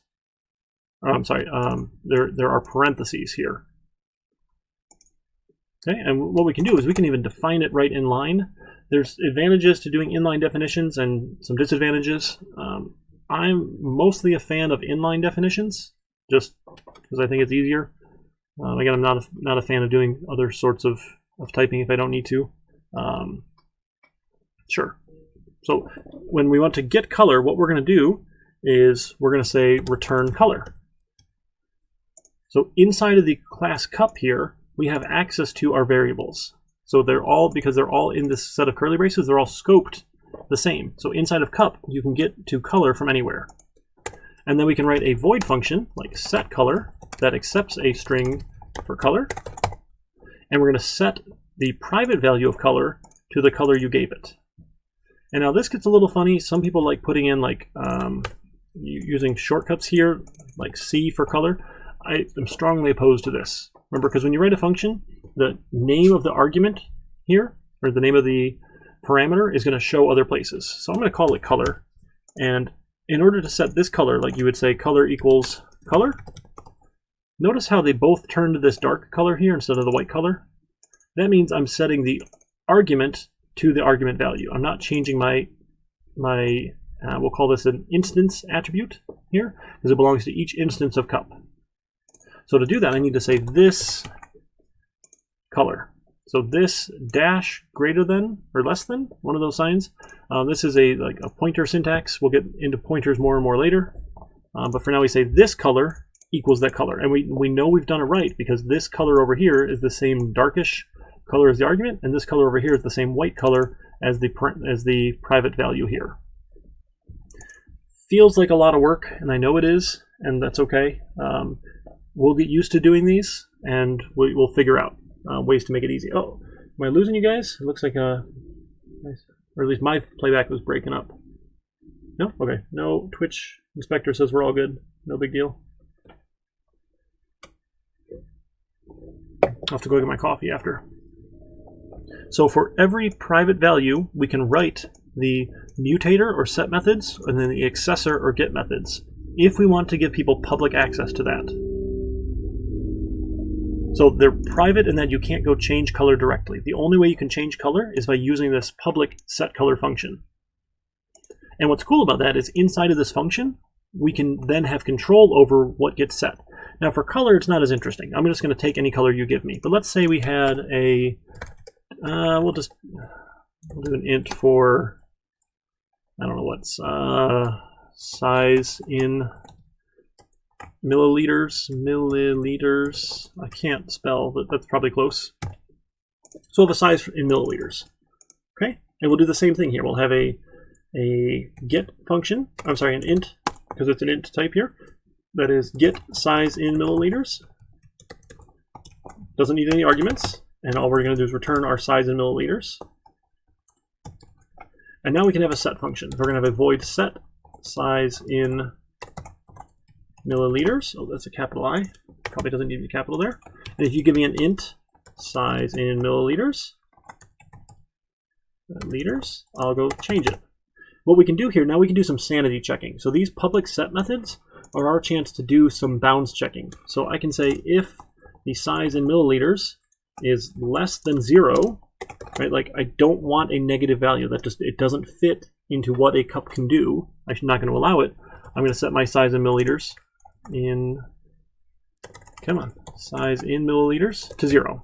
So if you give me something negative, I'm just going to set it to 0. We'll pretend it's like essentially a dish at that point instead of a cup, right? If you can't hold anything, it's a dish. Okay. Otherwise, I mean, there's really no, there's an else here, right? So if it's not that, if it's not less than 0, then I want to set, again, this arrow, this pointer thing, size in milliliters, equals the size in milliliters you gave me. In milliliters. Can't type. Okay, so having a public function here for the mutator or set method gives you the opportunity to change and do bounds checking and have control over, are the values I'm being given acceptable? Which is really important because we want to control what happens in our class. Our class needs to encapsulate all of its details, all of its functions, and be able to have integrity. The idea here, if people can't change these outside of my control, I'll have integrity in my class because I'm controlling what gets changed. Now again, they could give me some funky colors and I'm just taking them, that's fine. I don't really want to go through the work of saying, here are all the colors in the rainbow that you can list. You could if you wanted to. You could say, hey, my cups can only be red, blue, and yellow. And go for some primary colors. Perfectly fine, it's up to you. But you put what you need in these functions here. Excuse me. All right, and this all goes in the public section here. So we have sets and we have gets. Right, the gets or the accessors, the sets or the mutators. Again, some people like different terminology for it. Doesn't matter too much one way or the other. And we do that for anything we want to have in here. So we have size, and now we're also going to have an int for what? I don't know, current amount of liquid or something. Current amount of fluid in milliliters. Again, I'm a big fan of putting in your units here, because if you just say like size or max size or something, or largest capacity, like no one knows it's milliliters. So be specific, and then the value says it right there. We're going to write get and set methods for this one too. So an int get current. I just copied that. That's copy and paste here. And we just return current, and then a set here, void set current volume. And you know what? Actually, we might not want to even have a set method. You don't have to have set methods, because if it doesn't make sense for us to have a set method, then we don't write one. If we don't want to have a get, you don't have to, right? You don't have to give access to all of your values just because you have them. What we're going to do instead, so this if statement here, I only need to be checking the argument I was given. I don't need to check what my instance attribute is, my current value, because as I'm going to change that value, I want to check and sanity check what I'm about to change it to. So that's what I'm saying is the size in milliliters, the argument less than 0. That's a good question, Kitty. Oh no, you're saying right down here. No, yep, not in the if. So at line 25. Yeah, I'm dumb. You get some bonus points there, Kitty. Like 5,000 bonus points for you. Unfortunately, they're not actually worth anything, but congratulations. Yep, perfect. That would have been a big mistake. Yep. So make sure I'm setting my instance attribute, like this cup's size here, to 0. Definitely. Good catch. Thank you. I'd have been sad about that. All right. So we have a get method here, but now we don't want people to have to like set the current amount of fluid, because milliliters, is that even spelled right? I'm sure. Close enough. Oh no, ters, not tiers. Ters. Tiers. Ters. Milliliters. I'm missing an li. There it is. Li. Milliliters. Okay. It's probably close. So what we want to do is we want to give better names to the functions here. These member functions that belong to my class. So when you interact with the cup, sure, we can set the color, we can set the size, those sort of things, but you know, we can get the amount of fluid, sure, but if you want to be adding fluid, right, maybe we just want to call it add fluid. Some people have a void function for add fluid, or I don't know, add milliliters, I don't know, so add fluid. Why not? Add fluid, and we'll ask for an int number of milliliters to add. Right, use some nice descriptive names. Doesn't hurt anything. Cool. So we're going to do that. So we're going to take the current amount of milliliters and we're going to add the number of milliliters to add. Okay. We're all right so far? So we can add some milliliters to it. Now, we might want to check and make sure we don't go over our max. All right, so then we can check. So if the current number of milliliters is greater than the size, right? Maybe that's capacity. I don't know, max capacity. That might be better. I'm going to rename it here. You know what? I'm not, because I'm going to, yeah, it'd be annoying to change all these. That's fine. Size in milliliters. If it's greater, well, let's set current equal to size. The rest of it's spelled out. Wah. And then we can even say that, right? Cout. You spilled the fluid. Your cup overrunneth. Right? We can sound fancy or something silly. Right? It's your class. You get to make whatever you want. Again, I'm going to give you a caveat. This is not the right way of handling problems, but we don't know the right way yet. So we'll just output a message, and that's good enough for now. We'll get to better things later. Okay, so I can add some fluid, and then I can drink, right? We'll have a void for drink, and an int number of milliliters to drink. I don't know, sounds awkward and terrible, but that's fine.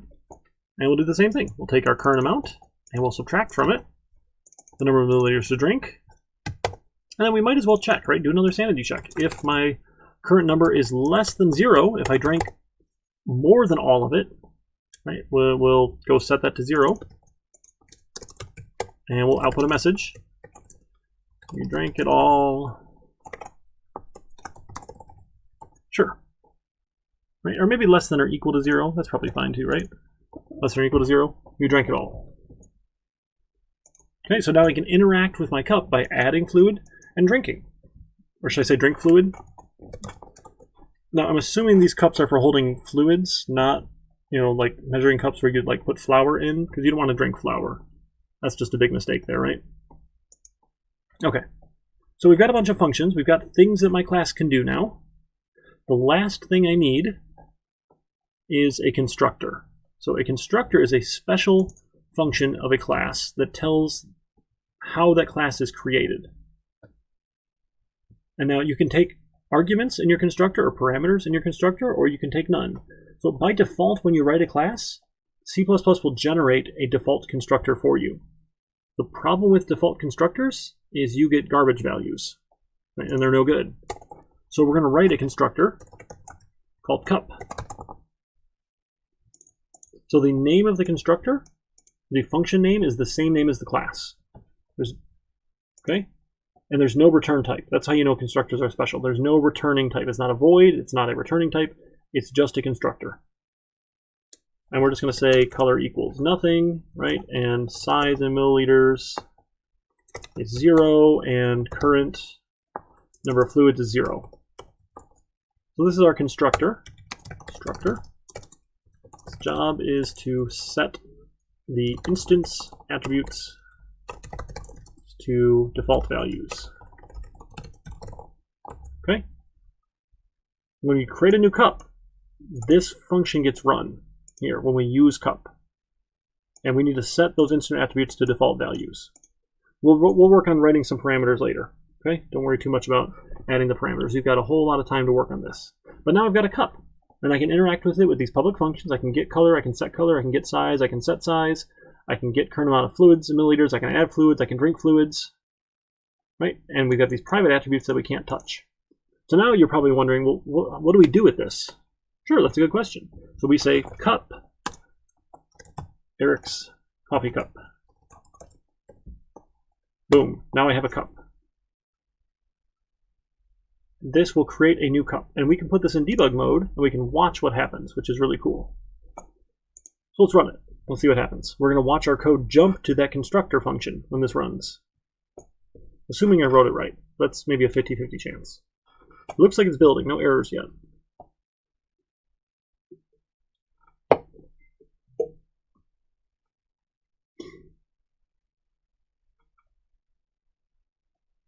Debug mode's always a little slower too, I'm sorry.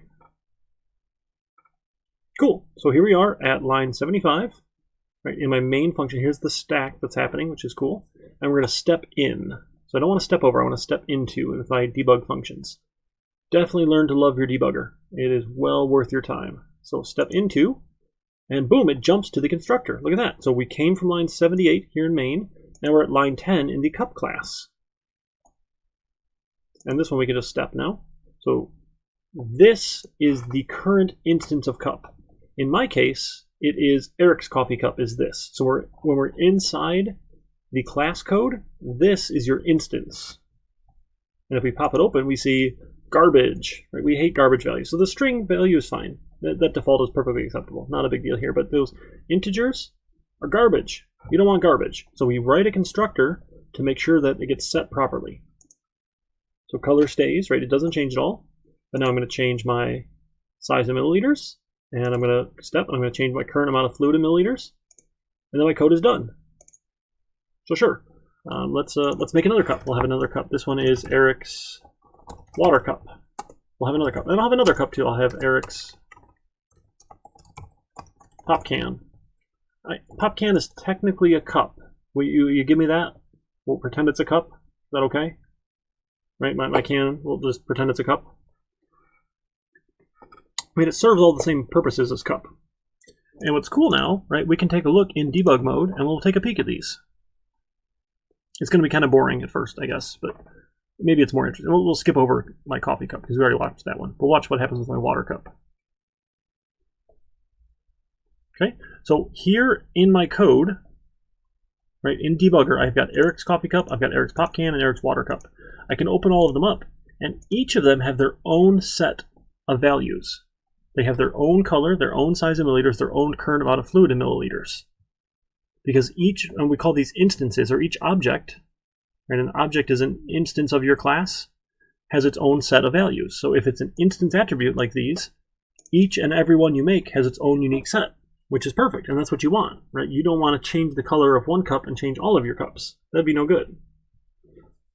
So then we can step, I'll just step over, and then we see Eric's water cup changes. I get good values instead of the garbage values. Excuse me. Okay. Now we need to add some fluid to them. So I'm going to say Eric's coffee cup, and I say dot. Dot gives me access to all of the public functions, those member functions. So let's add some fluid to my coffee cup. Oh, before we do that, actually, I need to set the size, don't I? So set size.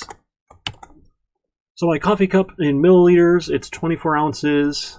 That's 3 cups. Each cup is, what, almost 250 milliliters. So we'll say 750 milliliters. Totally approximate. You know what? Let's Google it.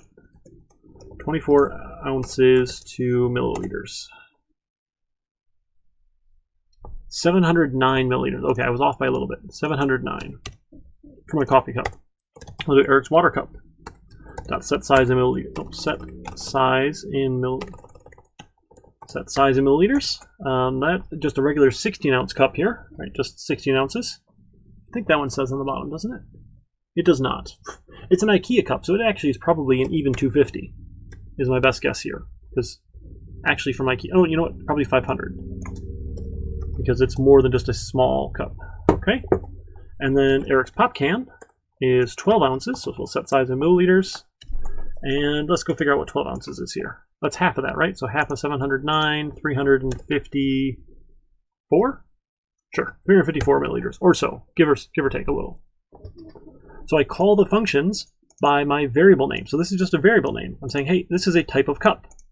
Just like we would say, hey, I have an integer named my favorite number. I have a cup that's Eric's coffee cup. Okay, so I can set some, and then I can add some fluids to them. So Eric's coffee cup dot add fluid, and let's add 709 milliliters.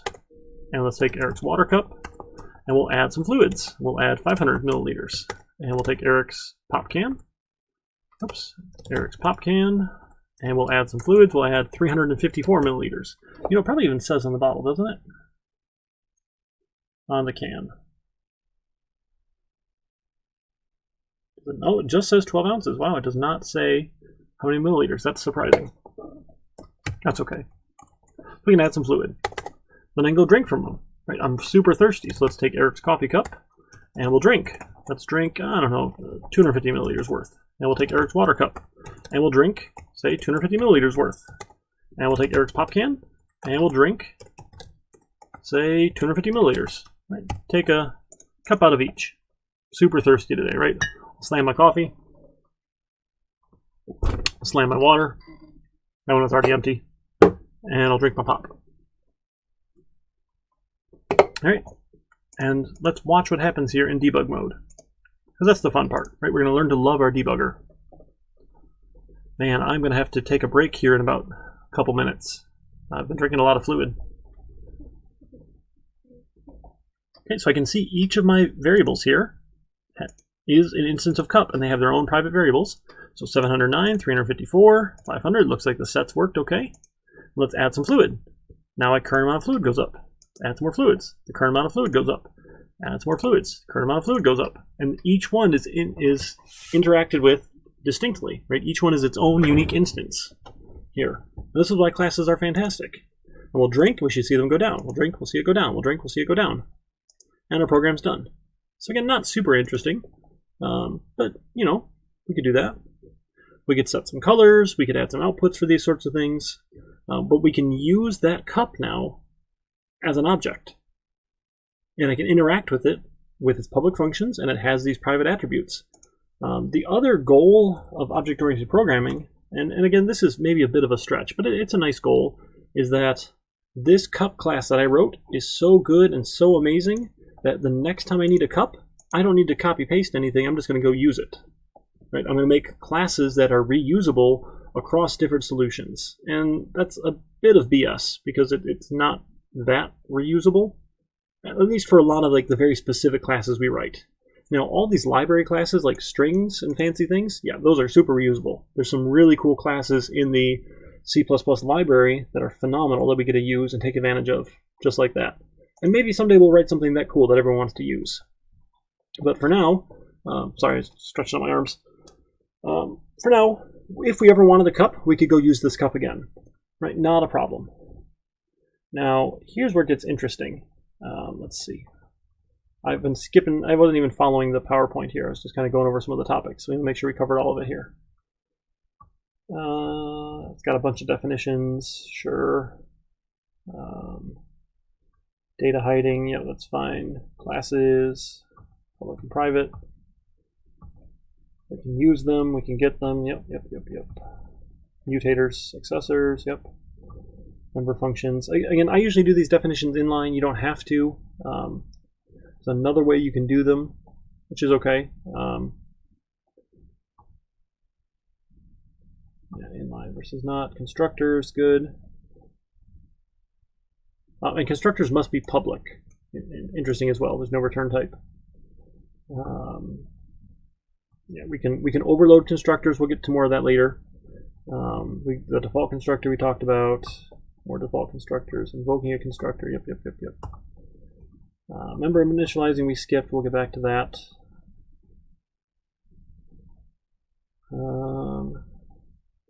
Yeah, we can get to that one. Okay. Yeah, we're doing pretty good.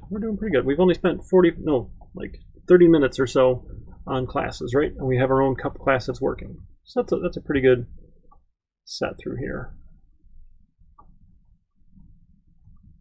Yeah, that's fine. Okay, talking about files here. So let's work on one of the cool things you can do with multiple files. So let me commit this as is. I'll come over to GitHub. This is cup class.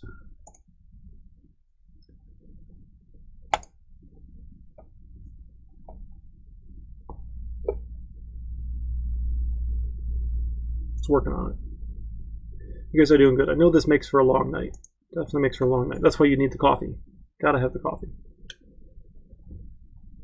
I used to drink a lot of Mountain Dew when I did night classes, but I ended up being a type 1 diabetic, and it turns out Mountain Dew has a crap ton of sugar in it, and it's not very good for me. Same with Coke. There's like tons of sugar in Coke and stuff like that. So sometimes I'll drink some diet beverages, but yes, definitely coffee. Coffee, coffee, coffee. That's the best. There's no carbs in coffee, although it does affect your blood sugar slightly, which is kind of a weird thing, but that's okay. So let me show you how we can put this in a separate class. So you notice in Solution Explorer, if you're a curious fellow, that you've got this header files and source files portion. Ignore resource. We don't care about that. But header files, let's go add a new item here. And instead of a C++ file, we want a header file. We're going to name this cup. And you can put in the H if you want. If you take it out and you tell it it's a header file, it's going to add it for you. So it's pretty smart. So I have a cup.h. Now, if you are fortunate enough to be using Visual Studio, you get this really cool pragma once. If you're not using Visual Studio, you need to go look at slide 48 in the textbook, and you get this ridiculous if, and def, and end if compiler directives that you have to use, and they're nasty and terrible, and I hate them. I love Visual Studio. Okay, sure. So you would say if and def, if not defined, and then you give it the name of your file, like cup h. Define cup h, and at the end, and if. This is terrible. And inside of here, then, we would define the class for cup. Again, I'm much more a fan of that pragma once, and you don't have to do this nonsense. And I mean, it's 3 lines instead of 1, and I'm out here complaining about the nonsense. It's not a big deal. What this lets you do is, if you go import this or include this file, and it's already been included, it's not going to repeat, which can do some bad things. So it's just a safeguard as things get more and more complex that we'll have this in here. So we're going to take all of that stuff for cup here, and we're going to cut and paste it in over here. Cup. Right, here's my class cup. Now we need to here include string, because we're using strings. String, and then we also need the using namespace standard, because the string is in the standard namespace. Right, it's a standard : string. Okay. And C out, we need IO stream as well. Sure, so we're going to include IO stream. And now it should be happy with the COUTs. Okay, so now we got it happy here. Now again, we're still doing the inline definitions, which some people frown upon. I don't mind at all. I like them like this, and I'll tell you a little bit more why later. Once we come back from break, why I like them here. But this way, I've defined cup in its own class, and this is technically the right way to do things. Now we come to our source, and now what we're going to do is we want to include. And now I don't use the greater than less than signs. I use quotes. I don't know why, but we use quotes. And it comes up, hey, do you want cup.h? I say yes, include cup.h. And once I add that include, now I can use cup as if it were in here. And include does some cool stuff. It essentially grabs this file and sticks it right here. Like, just magically copy pastes the whole thing essentially right into this location. And there's some good things and some bad things about it, but that's pretty much what it's doing. And we can run it, make sure it runs the same way. I actually didn't do anything, we'll just debug it here. And the debugger will actually still work, which is really cool. So I can still go to those definitions if I want and step into the code, and it will jump files, which is really fancy. So let's take a peek at that.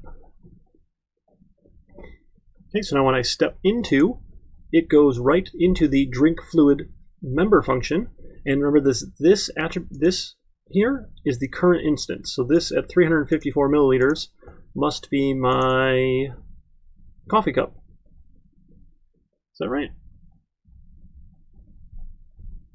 Coffee cup? Oh, what did we add here? I think it's confused. Current amount of fluid, 354. Let me step one more time. There we go. I'm sorry. So I had to step into it. Once I got into the function, like right at the curly brace, it was just some weird value. Once we're in the function, now this is my coffee cup. And we can see, hey, it's this location in memory is where it's storing this, which is really cool too. That's a little hexadecimal address. And I can watch it drink some fluid. And then the value should change in my coffee cup. Yep, nice highlights in red for me. And just the exact same way it was working before, but now I have separate files. So I'm going to commit this.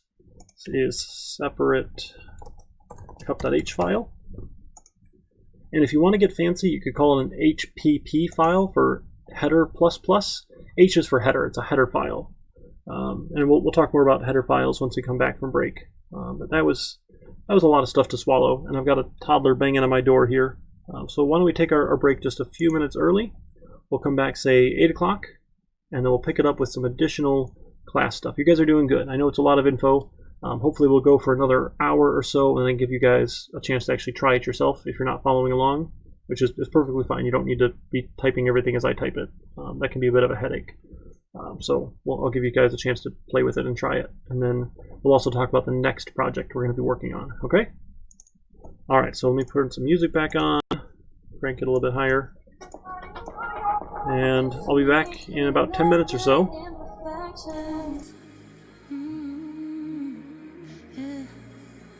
What's on the other side of inhibition? Ooh, I do you do 'cause I'm feeling so cool.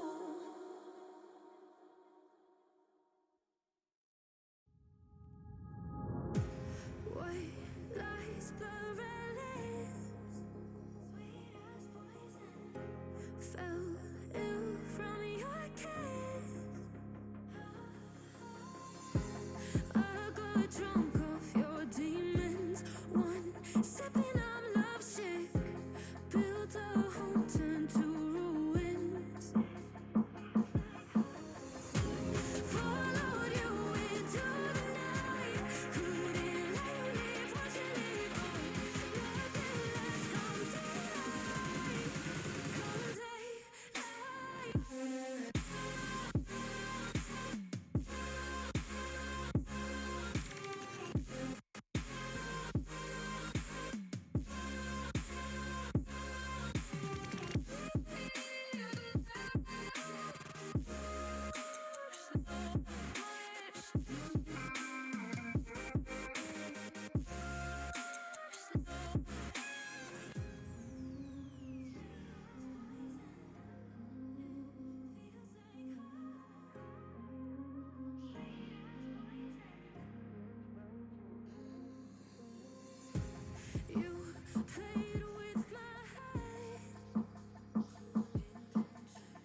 When an oil spill hits, the animals and birds, like this little guy, need cleaning up. And the rescue workers trust Dawn dish soap for that, because it's tough on grease, yet gentle. There you go, little guy. Back to mama. Click the banner now to find out more about Dawn. Oh, I feel better now. We use this tiny microphone to find out how your taste buds feel about new Bud Light Seltzer. One more sip. One. Oh, they're gonna do it.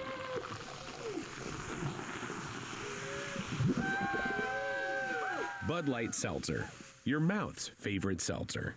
Enjoy responsibly. Anheuser-Busch, Bud Light Seltzer, IRC Beer, beer in Texas, St. Louis, Missouri. Love getting prices that are lower than low on food that's fresher than fresh? Then shop at Kroger. We give you more ways to save on the fresh you love with tools like the Kroger app, where you can find personalized coupons on top of weekly sales, giving you prices that are lower than the everyday low. Kroger, fresh for everyone. And now you'll find more ways to save on your favorites. When you download digital coupons, you can use up to 5 times in one transaction. Kroger, fresh for everyone.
Alrighty, gang. Hopefully that went well. I think we're back. Oh, you can't see me yet though, can you? There we go, we're back. Alright, and we are working on our classes. You guys doing okay so far? Still not many people here, you know, half out of our 20. So, let me do one new poll here for fun. So, classes in C++. I don't get it. We'll say I don't get it. I get it, but I don't like it. Oh, that's too much, I guess. Let's say meh, or I'm okay so far, or I'm bored. Okay, so go ahead and fill that out for me. Pick one of those options there in Twitch chat. We'll see how everyone's feeling about classes so far. And we got more to cover. We got all next week. Don't worry too much about it. And I've got lots of time to do a video because I don't have a project to go over next week. It'll just be me talking for hours. How exciting. Oof. Okay. You know, it's important content. We'll get through it. We'll practice it. And that's what our next project is going to be all about. So fill out that poll. Let me know how you're feeling so far. We'll go from there.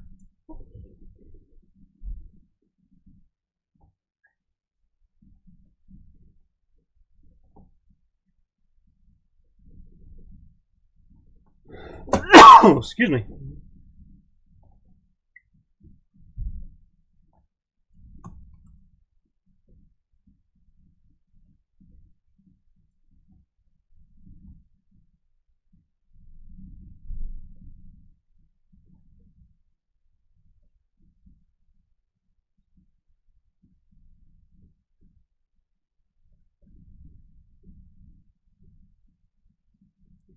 All right, so a couple people voted. That's okay. Maybe not everybody. And all 4 people said it's okay so far. Awesome. You guys are doing great. That is good. Can you show the header file? Of course. I'm sorry. And I think I committed it and pushed it to GitHub, so it should be out there as well. So we just copy pasted everything inside of this ugly if endef, if not defined, define, and sandwiched it with an end if. That's really this if here. So those are compiler directives to make things smart. Weird stuff happens behind the scenes. C++ is pretty complex and does a lot of really cool stuff. Yeah, no problem. All right. The other thing you can do with a class and a header, and actually it's supposedly the right thing to do, but I'm not going to ask you to do it in class for reasons that I'll show very shortly. But you can essentially make this class definition a prototype, which is kind of cool. So let's actually do a different class. Let's write a class here for, you know, everyone's favorite. Let's do circle. Circle. And I'm just going to leave the Pragma once. Again, this is Visual Studio only, best I can recall.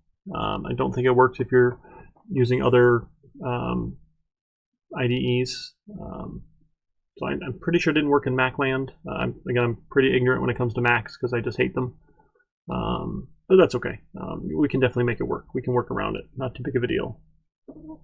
All right, so let's say our class circle. Okay, and we have a public section and we have a private section. So circle probably has a double for, say, radius. Right, and we'll have a get radius. I'm sorry, that's a double. It returns a double. Type here, get radius. And actually, let's leave it at that. And we'll have a void for set radius. And we'll leave it at that. And then we'll have a double for get diameter. And we'll have a double for get circumference. Circumference? I'm terrible at spelling, I'm sorry. Right? Cool.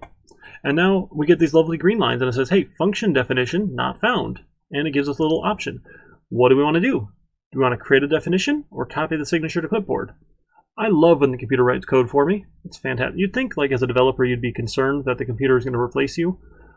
They're not that smart yet. We got lots of time, unless you believe Elon Musk, but I think that is just a pipe dream for quite some time. Not too concerned. And maybe I'll be wrong, and I'll figure out something else to do. But that's okay. So get radius in circle.cpp. I click on that, and notice it added a new source file, and it even gives me this preview view. Preview view is fantastic, but it's fine. I'm just going to close it. I don't need it. Again, we want to save changes. Make sure you save. And we'll set radius, and we will create definition. Control S to save. Close it out. Get diameter. Yes, please make it. Create definition there. Perfect. Close it out. Get circumference. Yep. And do that sort of thing. Save and close it out. So now what I have here is an actual real header file. All it has is the definition or the prototypes of all the functions. And then behind the scenes, some magic happens. And we, by including the H file here, we then define these as member functions of the circle class. So the scope here is circle, get radius. So we're defining how this all works. Set radius. So we'll say this radius is equal to, oops, that should probably take an argument, shouldn't it? I should fix that. So circle H, set radius needs to take a double radius. We'll fix that. And then this one, yeah, it needs to take a double radius. Sorry about that, I got excited. Radius. And again, probably want to do some sanity checking, right? Why not? So if radius is greater than 0, we'll accept it and set it, right? Otherwise, we'll set this radius to 0. Okay, how's that? Do you want to do a conditional for that instead, or is that one okay? That's probably okay. All right, for get radius, we just return radius. And notice we don't even need the this because it knows that's the only one. We don't have another argument radius here. For diameter, we're returning radius times 2. Right, and for circumference, let's return radius times, and let's use math here. Let's go include the CMath library, and I think we have this thing called pi. Is that pi? Where is it here? Oh man, let me Google CMath pi. I know it's out there. Done this before. Pi constant. Pretty sure I've done this before. Do we have pi? Maybe we don't have pi. What? Am I going crazy? Circumference. Okay, I guess I'm going crazy. So forget it. Forget the math thing. I really thought we've done that before. Oh, that's Python. That's my problem. So let's do 3.14159. That's probably close enough for now. Right? We don't need to get too more specific. That's a weird number there. Okay. Right. So that's our pi approximate. You know what? Let's. I'm feeling bad now. Feeling really bad. So let's define. Let's define a constant. Can we do that here? We can do that here, can't we? Constant double pi approximate equals 3.14159. Yeah, can we do that? I think we can do that. Perfect. Okay, it worked. So we can have this pi approximate. That's what I was thinking. So we'll just define it here in our circle class. And then we can use it here to return the... Oh, it's actually diameter too, isn't it? Pi d times 2. That's right, area then. That's right, so we can do a double for get area. Get area here. And then let's, oh, we need to define it. Yes, please, little wrench. Let's create the definition over here. Love it. And then area, let's return pi r squared. So that's our pi approximate times radius. And then we could do like the pow function to the 2, or we could just multiply by radius again. Like r squared is just r times r. We don't actually have to use squared. Right, we can go back to our algebra class and remember squaring a number is just a number times itself. I like this way. Then I don't have to use that math library, right? So that is separate files. I am running out of room. I have got to take my recyclables back. I've been avoiding the store like the plague. Cool, so this is circle, using the circle header. And now by some amazing magic here, we can just come over here and say include circle.h. And I can go make circles. Circle, small circle. And then small circle dot set radius. Let's set it to say like 5. And then in cout I'll say the diameter circle with a radius of 5 is, and then it's small circle dot get diameter. I'm sorry, get diameter. And another end line. Sure, all those are getting kind of long. We'll scooch that down a little bit. And we'll just output all of these, right? We'll do the diameter, we'll do the circumference. Let's get circumference, and then we'll do the area. Get area. Right, we'll call all those things. So just by setting radius, now we can get access to all this amazing math here in our circle class. And let's just run it. I'll take out the breakpoint, and we'll just hit run.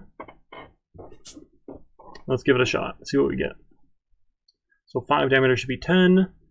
Pi d 31.4 yada yada yada, and then area pi times 25 70 something or other. Yeah, look at that.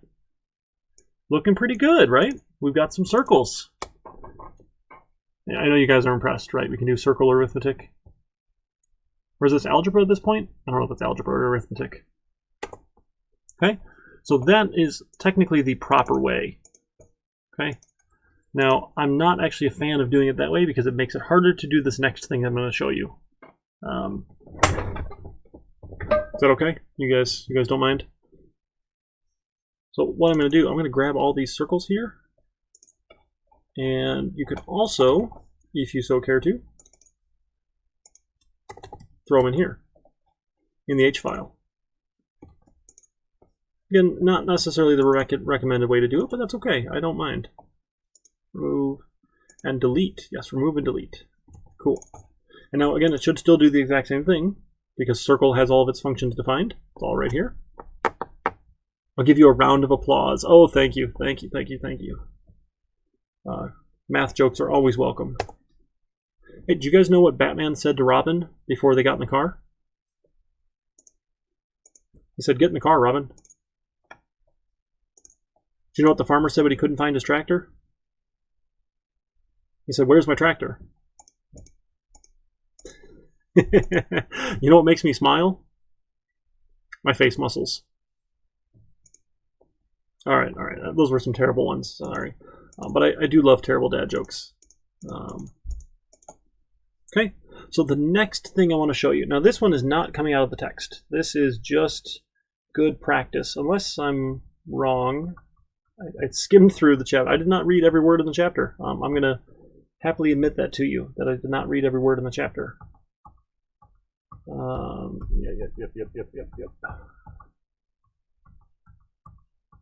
I'm double checking to make sure I'm not wrong.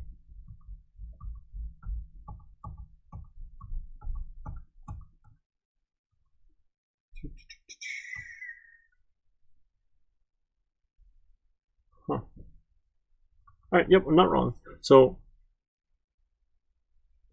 what do you call a Batman that doesn't go to church? Christian Bale? Nice. All right, I want to show you the a better approach to testing. Now, we could, I'll show you the poor man's approach first, I guess, because all of those of you who are not fortunate enough to be using Visual Studio will have to take this approach, and I apologize, it's not as fun, but there's other testing libraries that I've just never taken the time to get them to work outside of Visual Studio. I apologize. It's on my list of things to do, but there's nothing wrong with this approach. So what we're going to do is we're going to set up some tests. So to test our code, what we've been doing so far, right, I said, hey, I know what diameter should be. It should be 2 times 5. I know what circumference should be. It should be pi times 2 times 5. I know what area should be. It should be 5 times 5 times pi. Right? And I know what I'm expecting, and I'm checking it visually. And it turns out people are terrible at that. Right? I mean, just imagine how many English papers you've written and had to check on your own, and then you still have mistakes because you expected it to say one thing and it looked like it said that thing, and you didn't actually catch that it didn't say that thing, and then you feel bad that you lose points in your English class. Right? So people are bad at this sort of thing. So what we're going to do is we're going to make the computer do it instead. That sound okay? So I'm going to take out all these couts here.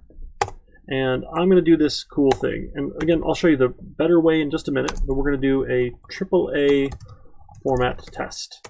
Okay? So AAA stands for arrange, act, and assert. that might show up on the quiz. Arrange, act, and assert. I guess I'll spell it all out for you, right? Arrange, act, and assert. Arrange, 2 R's? Arrange, arrange, arrange. I don't know which one's right. I think I wanted to say 2, but maybe not. That's okay. That's close enough, I'm sure. So what we're going to do is we set everything up. We arrange all of the things that we need in our code. So in our case, we need a circle, 2 R's. Oh, thank you. Thank you. I thought it was 2 R's. And here I'm actually going to define a double for radius. It's 5 here. And then I'm going to have a double for expected diameter. Diameter is radius times 2. And I'll have a double for expected circumference. Circumference is radius times 2 times my pi approximate. And that's what? Circle dot, I'm sorry, small circle dot pi approximate. Right, that should be what I get out. That's what I'm expecting. Or if I want, I could just code of my own, right? 3.14159. Sure. Not really sold on one way or the other. It's okay. And then we'll have a double for expected area equals my radius times the radius times my 3.14159. Okay, so this is all the arranging. These are all the things I'm going to need to do my test. I don't even, this one could either go in arrange or in act. I don't really care too much. So here we're arranging all the variables and expected outputs. Expected outputs. Okay, so we have all those things listed. Now we're going to act. This is call some code. Make the code do something. So I'm going to call set radius, and then I'm going to say my double actual diameter. Diameter, not diameter, diameter is my small circle. I get diameter. And I'll have a double for actual circumference. Circumference is my small circle. Dot get circumference. And I'll have a double for actual area. So this is what's actually being calculated by the class. And get area. Okay, so now I acted. Now I'm going to assert. So I'll show you a better way to assert in a little bit. Again, this is the poor man's way, or non-Visual Studio way, or non-using fancy library way. Yada, yada, yada. Good story. So I'm going to say, if my actual diameter does not equal the expected diameter. Expected diameter. Oh my goodness. I refilled my coffee. I swear I did. It's not enough. Okay. If they don't match, I'm going to see out expected diameter, oh my goodness, was the expected diameter, actual was actual diameter, and then line. So if it fails, if they don't match, I'm going to spit out this, hey, something went wrong, right? And we're going to do this for all of them. And I'll do actual area, actual circumference, and actual diameter. Oops, I should not compare area to diameter. I should compare diameter to diameter. Area to area. Expected area. See, you got to be careful here. Expected circumference. Okay. And my expected circumference, the expected circumference, the actual. Make sure we're doing the right one. So diameter and diameter. Yep, use diameter here. My goodness, I did it wrong twice. So the expected diameter was the actual, was the expected diameter. The actual diameter was the actual diameter. The expected circumference, the actual circumference.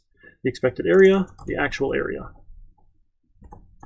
Okay, so we're just spitting out a message here because the computer is much better at checking do these two things match than we are, right? Should we try it? See what we get?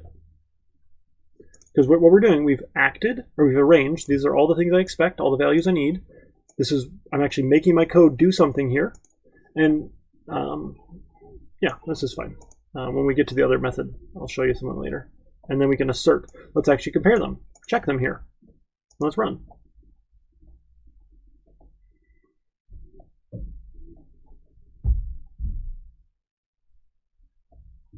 Nothing came out. So nothing mismatched. Right? They all were what I expected. That's fantastic. So now what I have in here is I've got test code for my circle class. I've tested circle.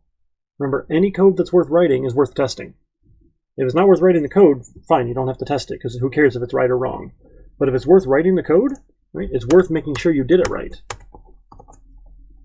Right? And how are we going to know if we did it right unless we write some tests? And again, sure, we could eyeball it ourselves, but this is making the computer do that work because it's much better at it than we are. And it takes a little bit of time. Sure, it does. That's, that's okay. But what we'll call this is a unit test. We're testing one small unit of code at a time. Does this function, member function, work? Does this member function work? Does this member function work? That's a unit test. Okay, so we're going to write classes, and we're going to test our classes and make sure they work. We okay so far? So this is the poor man's method. Again, this is poor man's method. It doesn't have Visual Studio. And there are other ways. I mean, all sorts of developers don't use Visual Studio, and they use other programs and whatnot, and that's okay. Honestly, I don't know how they work, because I've never spent the time in Macland or in Linux or anything using other IDEs. I just love Visual Studio. I'm a big fanboy. So I know the Visual Studio method. Okay? And you guys have access to Visual Studio on the virtual desktop infrastructure if you really want to go about this better way. And it's not even all that much better. I think it's better, but I'll show you. It's really cool. I hope you'll think it's cool.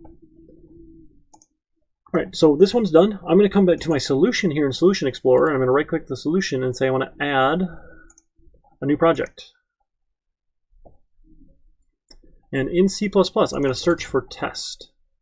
I want a test project. Nope, that is not what I wanted to do. Go back. Test. There we go. There's this Google test thing. I've never actually figured out how it works. I really should one of these days, because the Google test library is available, but again, I'm sorry, I haven't yet. Usually we have Windows computers and everyone can just do it in Windows in the lab, so it's not a big deal. I have to sneeze.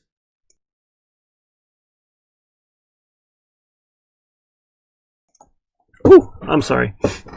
Got to the mute in time, though. That was good. You guys didn't get your eardrums blown out. So I want to add a native unit test project. I want to test. And sure, I'll call it unit test 1. I don't really care too much about the name of it.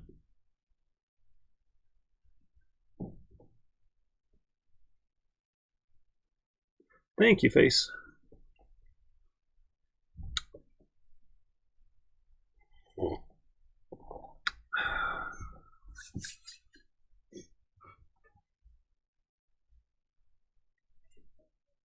Come on, Visual Studio. Wake up. Wake up.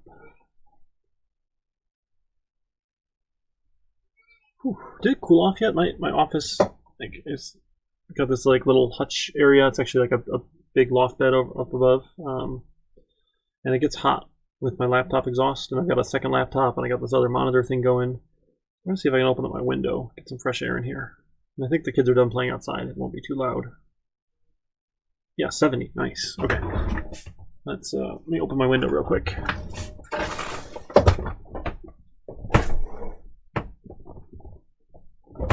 Awesome.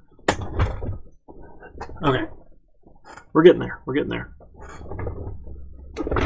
My chair's stuck. Okay. So it reminds me very much of the classrooms at Orchard Ridge, how they just are never very well temperature controlled, which they've promised to fix while we're gone. And did I tell you guys they have officially announced that the winter semester will be mostly remote again, pretty much exactly what you're getting here this fall semester.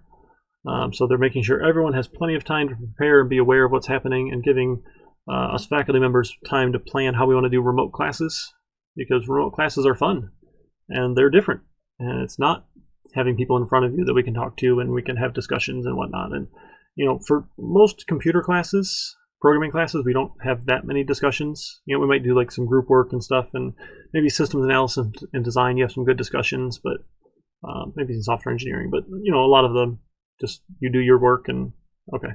So I don't think we miss out too much. So here we are. We have a new unit test1.cpp file. It's got a bunch of stuff in here. And what I want to do now is I need to do two things. I'm going to right click on references. I'm going to add a reference. So this is the unit test references. I want to say, hey, this project will reference another project. And I want to reference the Chapter 7 classes project. That's the one that has my code in it. So this is hooking them together so that this project can see the other project. Right, that's the first step. So add the reference to the other project. Then I need to include. I'm going to go include and in quotes here. Now, the problem is the usual structure, and if I open this up and see, so I right click on my solution and say show in Explorer, open folder in File Explorer. I'll see my Chapter 7 classes solution folder with my SLN file, and then I'll see two different project folders. The Chapter 7 classes folder, boom, and I'll see the unit test folder, boom. Okay, they're separate, so they're not in the same directory.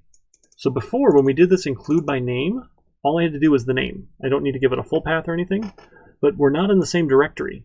This project here is actually up a directory, so I do say ... to go up a directory, /, Chapter 7 classes, circle.h. And I'm just using tab for autocomplete, just like I always do. So I'm saying, hey, go find the file up a directory in this folder named here and include that one. And that's what I'm doing. So now I can include circle, and now I can use circles. Okay, so those two steps. Add the reference, include the H file. And this is why I like having all the code in the H file. I'm sure there's better ways to do it. This is my lazy approach because, again, this is your first C++ class. We don't need the advanced stuff, right? We're just learning C++ here. You can learn the advanced stuff later. If you can do the easy stuff, I'm sure you can learn the harder stuff. And it's not even, I'm sure it's not even all that hard, but this is the easy approach, and I'm all about easy. Okay, so we've got that. Now we can make some cups. So now what we do here, we've got all this funny looking syntax. I have test class, I have test method, yada, yada, yada here. And in here now, in my test method, I'm going to do my AAA syntax. Right, I'm going to arrange, I'm going to act, and I'm going to assert. Okay, but it's going to look just a little bit different. And now, because we're using this as what I'm going to call the right way, each test method should test one thing. What we did over here is we tested diameter, circumference, and area all in one. But, I mean, we just had one thing to run, so that's okay. What we want to do in a real unit test here is we want to test one thing at a time. So again, I'm just going to go copy paste this because I'm going to rinse and repeat most of this here. Okay, yeah, let's grab all of that. So I'm going to call this test method, and I want to say it's got to start with test method, but I actually haven't double checked that in a while. But that's fine. I'm going to call test method circle diameter. And all I'm going to test in this one is the diameter. Okay? So I'm going to cut this other stuff out here, and we'll put it down lower. It's not actually going there, but that's okay. We'll fix that later. Okay? So my arrange, I'm creating a circle, I'm setting a radius, and I have an expected diameter. I'm going to act. Call, right? Call the set radius so that my circle gets fixed. Again, that's sort of arranging. That's not, I mean, sort of acting. It's, sure, one or the other, not too big of a deal. That's an act. We call some code. Look at that, I even have it. And now we're going to assert. Now to assert, it is assert : are equal, are not equal, are same. You have all sorts of cool things in this assert library. Is true, is false, is null, is not null. Those sorts of things. So we're going to check R equal. And R equal, you have to give it two things. The first thing you're giving it is, wow, where is that there? That is crazy. The expected. So I want the expected diameter. Diameter. And then the next thing you give it, you comma separate these things, are the actual. And that's it. So this all by itself now makes the computer check them, and they're checking if they're equal, which is fantastic. So I'm going to copy paste, testing circle circumference, probably close, and I'll have an expected circumference,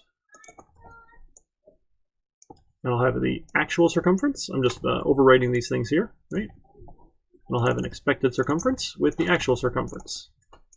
Okay, and I'll copy paste again. I know it feels a little tedious. We'll get to why it's better this way, I promise, than instead of doing one big one in just a second. But let me get it in here and I'll show you. Expected area and actual area. Boom, boom, boom, boom. Oops, too many. Lost that one. Okay. I think we're good here now, right? Okay. Now you're probably wondering, well, how do I run this thing? Here's the beautiful part. You go to the test menu in Visual Studio and you go to Test Explorer. Now, Visual Studio, or like any good tool here, any good IDE can run some tests. How do I, oh, it's in the wrong spot. I want it to be over there. That sounds right. Over there. Is that in with these? Nope. Bummer. I wanted it like in this tab. Oh, that far one. That's where it is, right? Toolbox. No? Okay, whatever. It's over there, and I can probably, yeah, unpin. Okay, yep, that's good. Good enough. And I'll pin it, unpin it, however you want to use Visual Studio, that's fine. And now what I need to be able to do is, hopefully, if I build my solution, it will discover all the tests. So I'll go to build solution, and hopefully stuff shows up here. It's kind of magic. Let's see if the magic works. And remember, the solution is one or more projects. I forget if I talked about that. A solution is one or more projects. So we have 2 projects now in a single solution. That's just the way we group them together. Oh, it says build failed. Uh-oh, error list. Oh, I forgot to change the name. Okay, that's my bad. So test circle circumference. It already existed. So we're testing circle area. Okay. So it couldn't build because I had this same name here was duplicated, and I was really unhappy with that. Function already defined, function already defined. Okay, let's try that again. Let's go back to build solution. It's going to build. I think I'm putting you guys to sleep. I apologize. I promise it's really interesting. It's super cool. Super, super cool.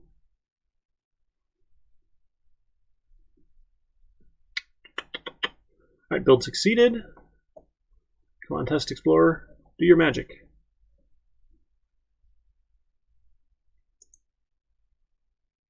Still thinking here. There it is, hooray! Okay, so you saw that like that little line was going, and now we get a bunch of tests. If I open up unit tests, and unit tests, and unit tests, they're like nested all the way in. It's the namespace, and then the class, and sure. Okay, namespace, class, something or other, fine. Now I see there's 3 different tests here. These are the names that I put in here, right? What we can do is that it has a run button or a run all button. I'm a fan of the run all button.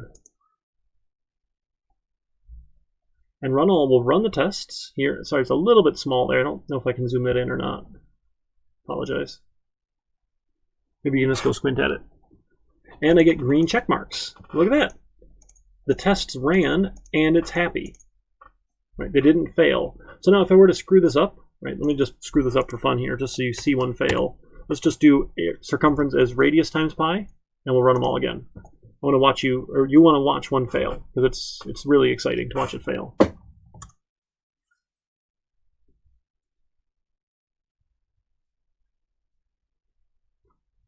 Excuse me. Come on. Run the tests, friend. There it goes. Thinking about it. Oh, look at that, a big red X. So even if you're colorblind, which actually I work with a couple folks who are colorblind, you get a big red X here that it failed. And it says, oh here, expected 15.708, actual 31.4159. At this method, you can even click right in there, and it shows you this assert failed.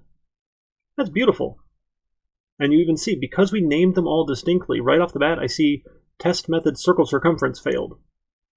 If you did all 3 in one, you'd get 1 failure, and you'd have to go look and see which line it was that failed.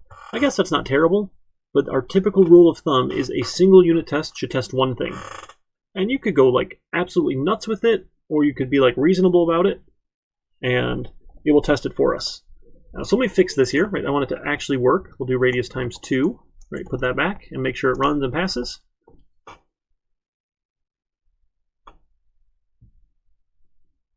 Let's see here. Come on. Come on. We're getting there. You can also run one test at a time. You can right-click and run test, just one. I just love the run all button. It just makes me happy when they all run. And the actual test itself is running in less than a second, right? You see less than a millisecond, less than a millisecond. It's not counting the time it's actually spinning there.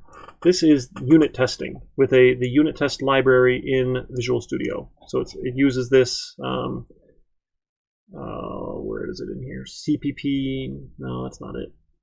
Something in here, it's the Visual Studio, yeah, no, namespace, right here. CPP Unit Test Framework.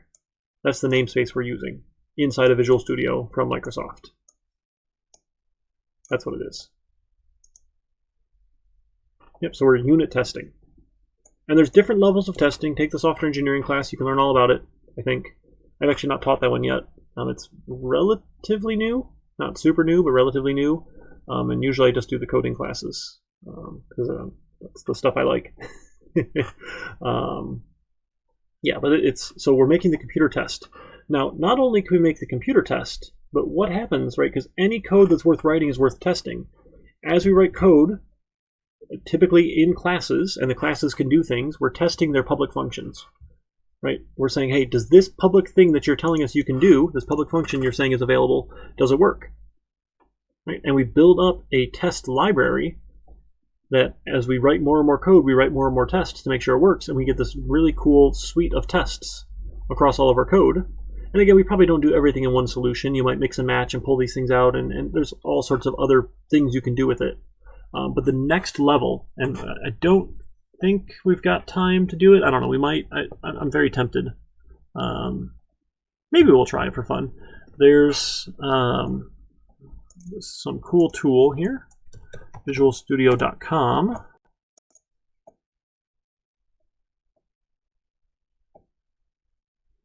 And I think if I log in, this works. Bear with me here, I'm experimenting. It worked last time I tried. Sign in, not a button. Looks like it's text. There it goes. Let's sign in. Yes, we want the Azure DevOps services. Fantastic.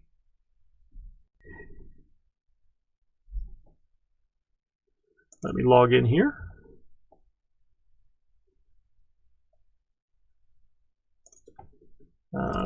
Yeah, I think that's it.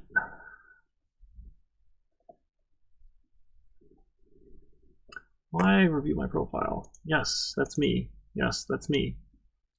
Thought I did. Oh, I must have done it with a different profile. Sorry, guys. All right.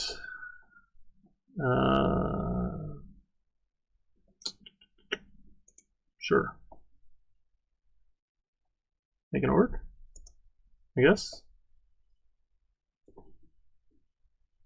We're in US. Oh, I guess Central. Sure.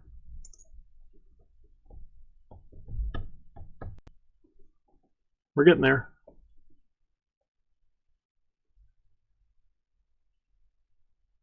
This will be fun, I promise. It's really fun.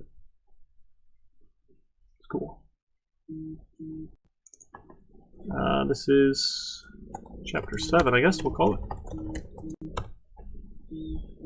Oh, look, I'm getting all sorts of emails for signing up. How cool is that? All right, we got a project.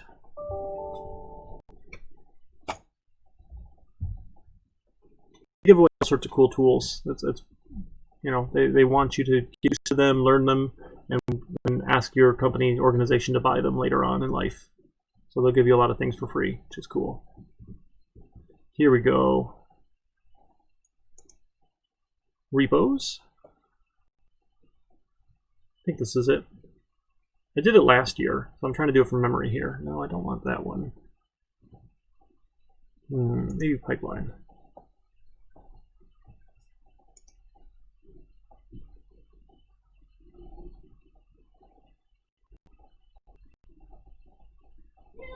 Aha, yep, from GitHub. So it says, where's your code? My code is in GitHub. Check that out. Yep, it wants some access. That's fine. Authorize for Azure Pipelines with my account. Yeah, that's fine. I think that's all okay. So I'll give it access to my GitHub account so it can go get my code, get my code out of GitHub. that even wasn't an intended pun. And we want CIS 2252 fall 2020. Come on, it's gotta find it. Maybe not. Where's my repos? Oh, possible delays? Uh-oh. Come on. Specific connection. How do I do a connection? Oh man. Come back. Come back. I had it. It was just slow. 2252 fall 2020. Come on, this is fun. This is fun. Yeah, we're all about the computer making work. Make it the computer do work for me, right? Just like you guys are. We want the computer to do work. Alright, yeah, just that repository, that's fine. It's fine. It can do stuff. We like pipelines. Yes, as me. I thought I was already logged in.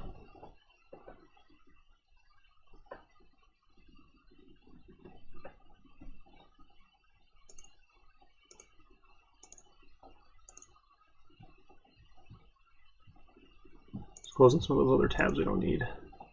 Alright, configure. Here we go. So, we want... That's not Java. Something in here is going to be C++ related, I'm pretty sure.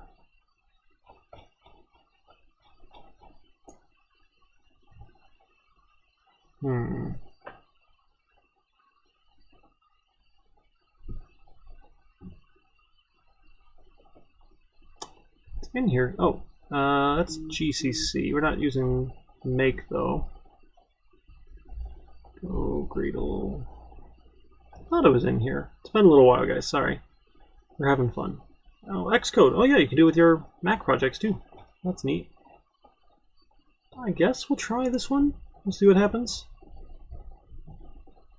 It might not work. This might be a big failure here. We're gonna try it though and see.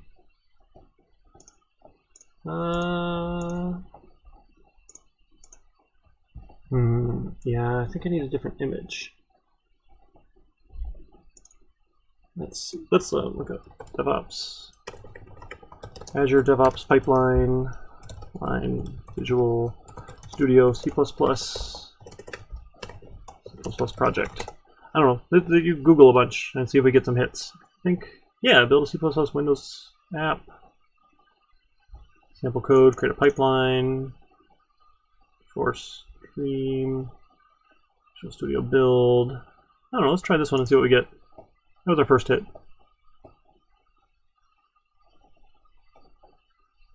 Yeah, there's the C++ example.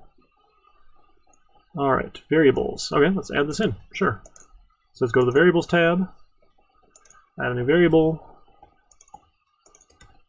Debug and release. Okay, sure.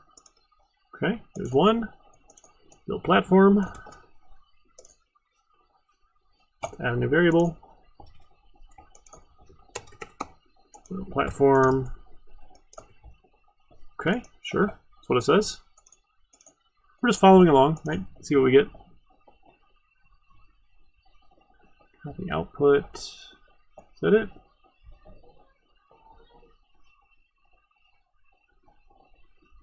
Oh, we want the .NET desktop template. That's what, okay, my bad. So we were using the wrong template. Let's go back. I did the wrong thing. Configure. Okay, .NET desktop? Sure. Ah, okay. Variables. Variables. All right, let's try that again with these variables here then.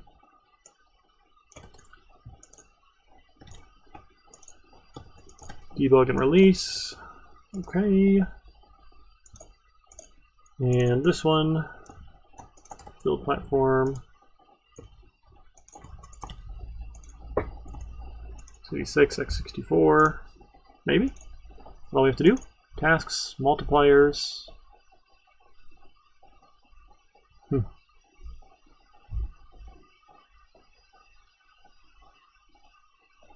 Copy file step. Yeah, test. Yeah, should do it. I don't know. Let's see what happens. We'll save and run. Save and run. I'm going to see if it works. So what this is trying to do, this idea with Azure pipelines, and you can do stuff in GitHub too, but I know I've done these ones in Azure DevOps before, is it will run code automatically for me. And not necessarily code, but it's going to go try and build stuff automatically for me. So let's go here, we'll commit, and we'll say here is circle class with tests. We'll commit and push, and we should see it trigger the pipeline. What these tools do, this is like a continuous integration, continuous deployment tool, is every time code gets changed in the repository, it's going to run the tests. That is fantastic, especially if you imagine we have lots and lots and lots of tests and lots and lots of projects, because we're at a large organization. Hitting run test is not always going to take 5 seconds or 10 seconds, right? It can take ridiculous amounts of time, depending on how verbose your testing is, right? There's different schools of thoughts, and developers will argue about which is better. It should be fast, or it should be comprehensive, or a mix of both, and all this good stuff. Sure, it's worth arguing about if you want. But if the computer can write the code, or run the code for us, I don't have to do it on my laptop.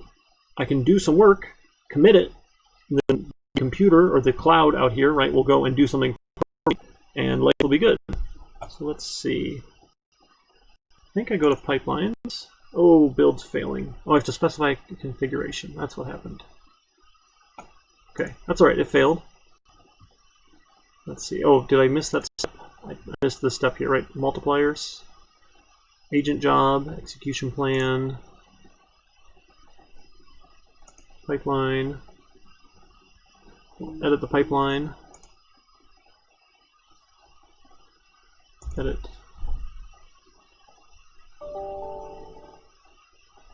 Yeah, that's fine. Why does it keep asking?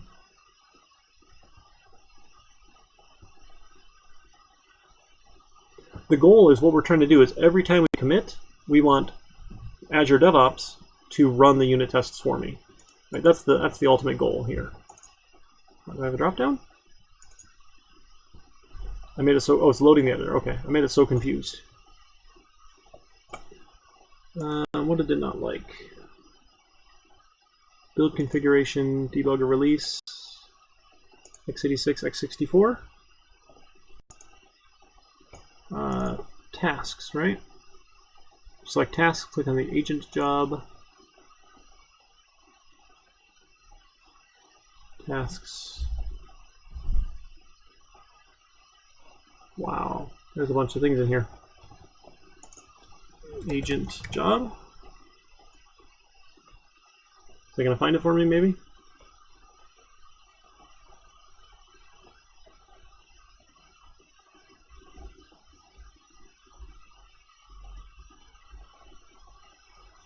No, nothing. This is maybe what I need. Build configuration. Let's just do to debug for fun. I'll try just one. And what other variables do we do? Build platform. We'll go back to just say x64. Maybe I had too many in there. Yeah, I don't see any agent job, so okay, we'll try run. Let's see what we get. Yep, variables, sure. Let's see if it runs. We're getting close, because what we want it to do is we want Azure DevOps to run the unit tests for me. I'm crossing my fingers. Manually ran.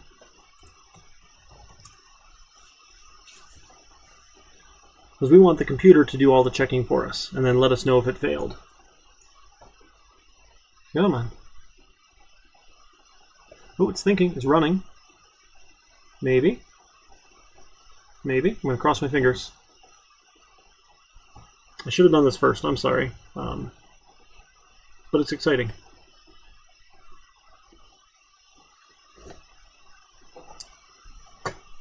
Again, it's really overkill and silly to run 3 tests. But the idea is if we can get it going, then we can have it run all of our tests when we write a lot of classes and stuff. So let's see if we can get it to work.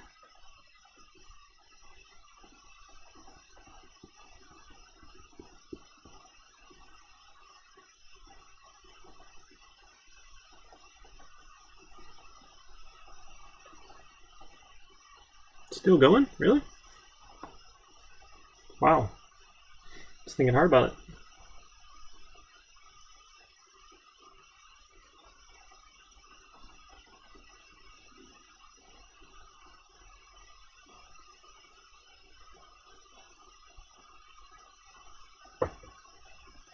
Maybe. Oh no. Okay. It failed. What did it fail at? The release any CPU? Oh, bummer. We got close though. Valid configuration.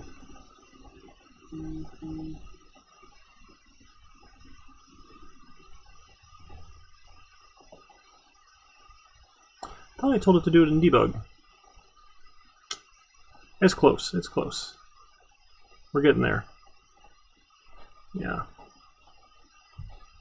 That is unfortunate. Release CPU. Yeah, chapter 4 examples. Oh, it's in my chapter 4 examples. It doesn't like that one. Oh boy. Okay, so that's way far back there then. Oh yeah, I didn't even get to test, right? Because we couldn't even build. Release. It's invalid. Where did I screw that up?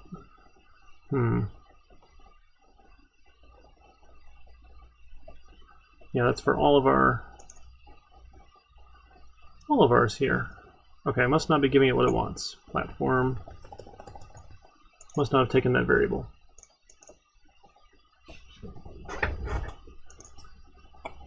Build platform. Modify these variables.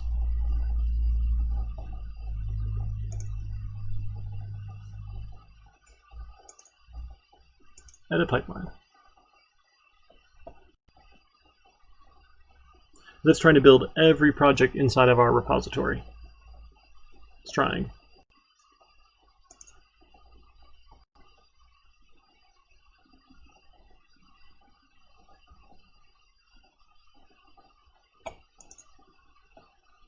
I wonder if I need to make that lowercase b. And build platform.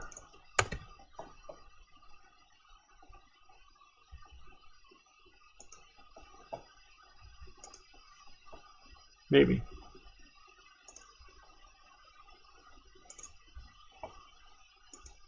I'll try one more time and then I'll give up on it. But I think we can get it to work. It should. It should work. I think I just need to give it the right values.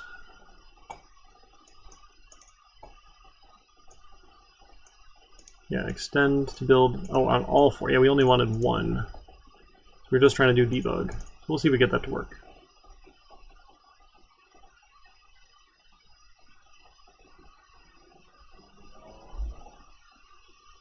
Yeah, we don't need to copy the output. Anyway, so we're trying to get this to run the unit tests for us. That's the whole goal. Because if we can do that, then as I check in my code, every time I make a commit, it will go run the test for me. Oh, I didn't push. Let me push. Push my changes out there. That'll actually hopefully trigger it out. We'll see. I'll get it working tonight if I can't get it right now. Recently run pipelines. Here we go.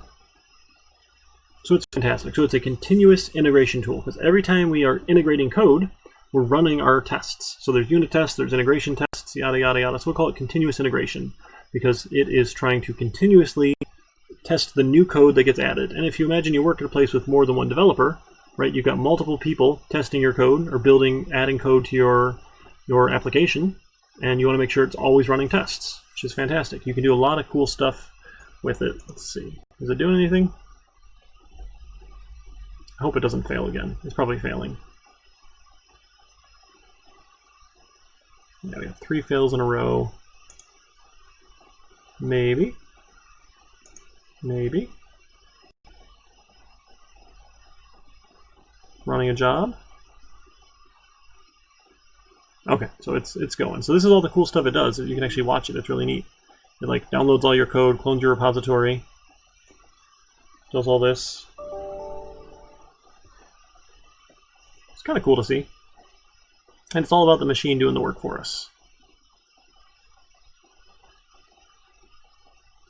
All right, it checked out. This NuGet thing, we're not using any NuGet packages. It's okay. Don't worry about it. Should just go.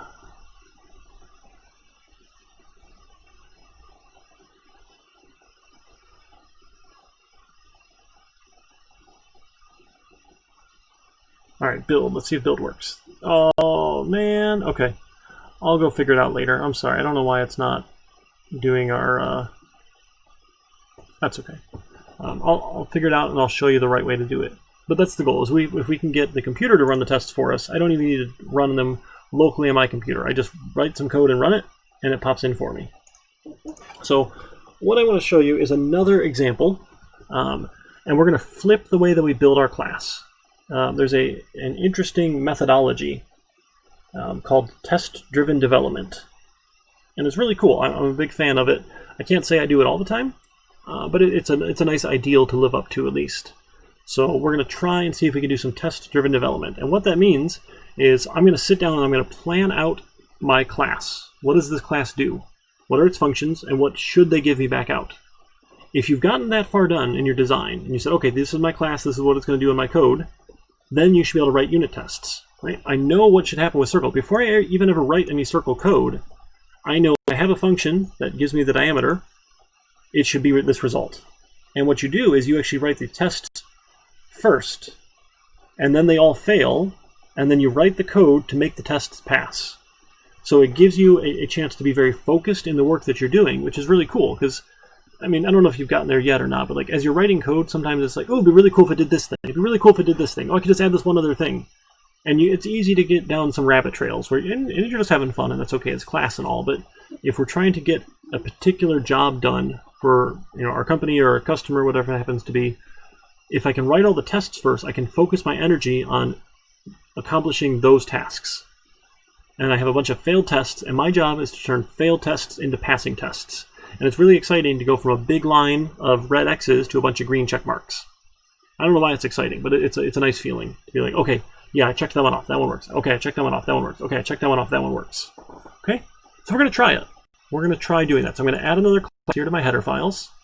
And again, I've had trouble if you don't put all the definitions in your H file, like this cup H or circle H file. If you don't put them all in here, they don't get included when you do the include. Something magic happens when you do the building process, so you can't really unit test it very well. So I'm giving you a bad habit of putting them all in the H file. It's okay for now. Just acknowledge it's a bad habit, and sure, that's okay. When you have to go write C++ code in an organization, they'll tell you what they want you to do. And you can just smile and nod and do the right thing. Okay? So let's add another header file. Let's add a new item for, let's call this one a car. Okay? So we're writing a class for car, and it's going to have some public stuff that we can do. Oops, public colon, and some private variables, attributes, whatever it happens to be. So our cars are not very exciting. Right? Our cars will have a string for make, a string for model. Oops. So let's include string and use our namespace using namespace standard. Okay. A string for make, a string for model. They'll have a double for gas in tank in liters. Again, I'm a big fan of the metric system. I wish the US would switch over. And double gas tank capacity in liters. That's like the max liters of gas, that sort of thing. Right, make, model, and that, sure. That's probably fine. If you want to add other information, it's no big deal. We're saying we're designing a class that's going to do these things. And I'll have a constructor, I guess we'll call it car. Right, oh, we didn't even define it, right? This class car, sorry, car. Car. We will have a void function for set make. That takes a string for make. We'll have a void function for set model. It takes a string for model. Oops, that's the wrong place for a semicolon. We'll have a string for get make. We'll have a string for get model. We'll have, excuse me, a void function for set gas tank capacity in liters. That takes a double capacity, I don't know, gas tank capacity in liters? Sure, why not? And we'll have a get for it, why not? A double get gas tank capacity in liters. And then we'll have a get for this one. We'll have a get gas intake in liters. But I don't want to set. Again, that same idea. The way I want to interact with this is I want to be able to add gas, and that's a double gas to add in liters. And, ooh, that's right. Our other variable we're going to need is miles per liter. Kilometers per meter. Nope. Per liter, not meter. Meter, liter, they all sound the same to me. So kilometers per liter, right? Not miles per gallon, because we're going to be fancy and pretend we're all metric and whatnot. So we can add gas to it, and then what we do is when we need sets and gets for those. So we'll have a get double get kilometers per liter. And we'll have a void for set. Oh, sorry, I usually do my sets first, don't I?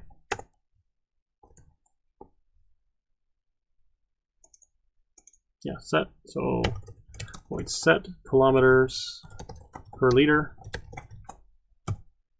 Now that needs to be a double kilometers per liter.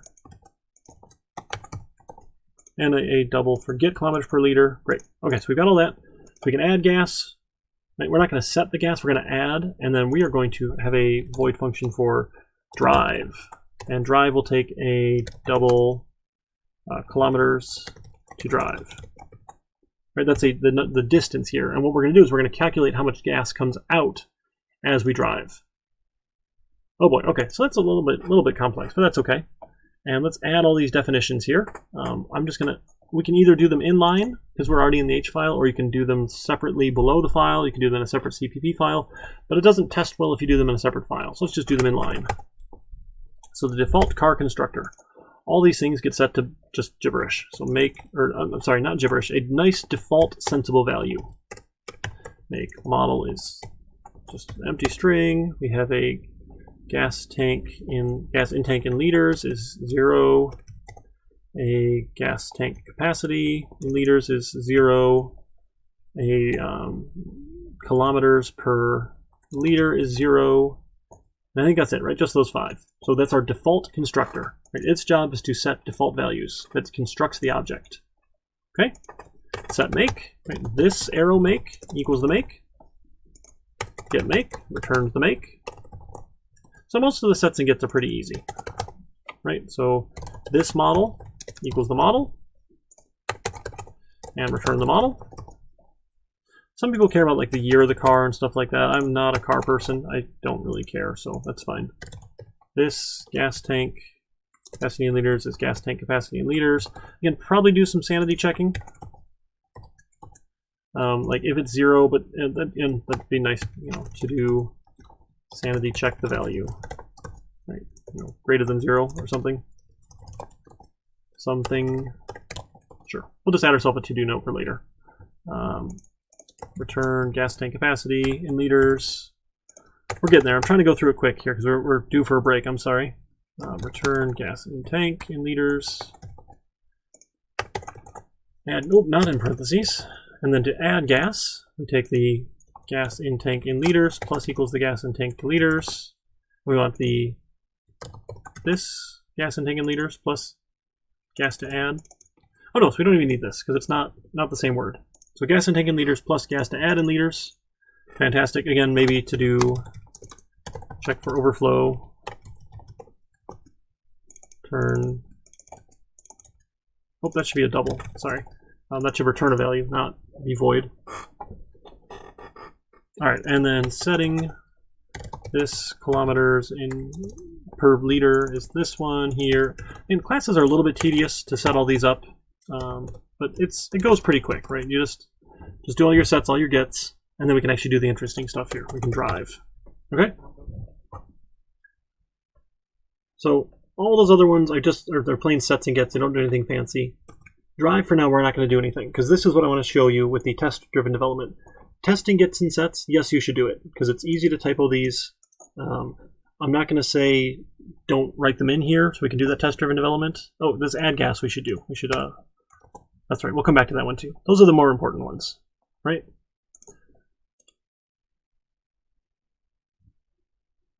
And I think I've got an option here, don't I? That's my option. Where did it go? I thought it would generate. What am I thinking of now? Go, let's run tests. I thought I had like a go to. Going crazy. Where is it here? Edit. Go to.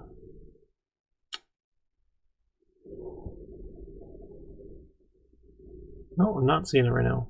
What am I thinking of? Tools. No? Okay, that's all right. So we'll go write some tests for it here. And you can add another unit test project if you want for this, or you can just keep adding them in. It's probably the better way to do one class per unit test class. Again, but I don't care too much. We're not gaining anything extra out of it. As things get bigger and bigger, people edit test files, and the less files the same people edit at the same time, the easier it gets. For us, it's fine. It's not too big of a deal. So we're just going to go include, and we need to go give it the path. We go up a directory, into the project directory, go find car.h. We want to include car.h. We already added the reference, so I don't need to do a whole other project. We could if you wanted, but there's no harm with doing it this way. And now we're going to go copy paste some test methods here. So this is testing what? Car, add gas. Okay, so we're going to arrange, we'll act, and we'll assert. So we're going to do car, add gas.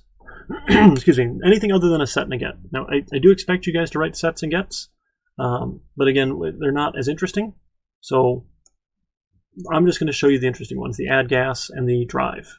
Okay? Car, add gas, and car, drive.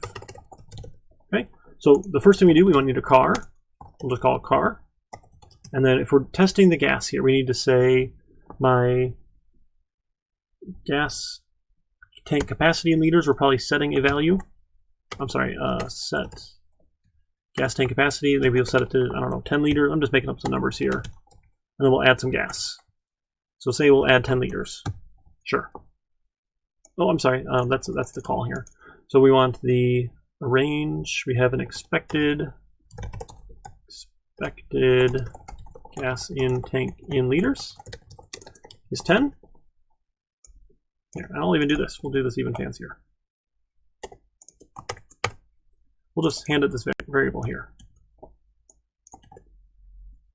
All right, then we're going to call the code. We're going to call add gas, and then we'll say a double actual gas in tank in liters is my car.get gas in tank in liters.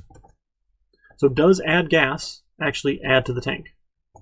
Yeah, not super exciting. But then we're going to assert are equal. We'll say the expected gas in tank in liters and the actual gas in tank in liters. Okay, and we're going to do the same thing here with driving, essentially. Oops, I lost that comment. Arrange. So we're going to not have an expected, it's not going to be 10 because we want to drive a distance here. Right, so I guess the add gas is not super interesting, but the drive should be interesting because it's going to need a lot of different values.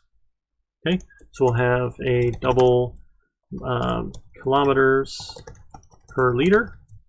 We'll say is 10 just to keep the math easy here. We'll go 10 kilometers for every liter of gas. I have no idea if that's correct or not, but that's okay. Car.set kilometers per liter. We'll give it the kilometers per liter. Okay, so we added some gas in the tank. Oops, sorry, we need to add gas. So I'm not putting these in the call section because that's not really what we're testing. Like the function we're testing is drive.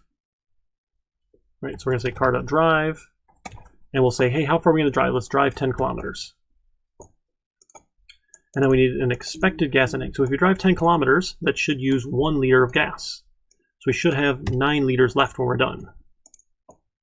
Right, so our actual gas in tank in liters, after we drive, should be less than the original, than what we put in. Right, if we put in 10 gallons here, oops, that's wrong. We need to put in 10 gallons. Right? So if we add 10 liters of gas, and then we drive 10 kilometers, and every 10 kilometers takes 1 liter, we should get down to 9. So my expected gas in tank should be 9, and the actual, hopefully, will be 9 when this is all done. A little bit convoluted. Yeah, the basic programming, there's no like other language category. Sorry, TS. So let's hit run all, and we'll see if it picks up our tests. We're doing C++ tonight. You can do exclam class for more information. Oh, we are due for a break. Oh my goodness. All right, we're almost there. Let's make sure this works. It's thinking about it. It's thinking hard. Thinking hard.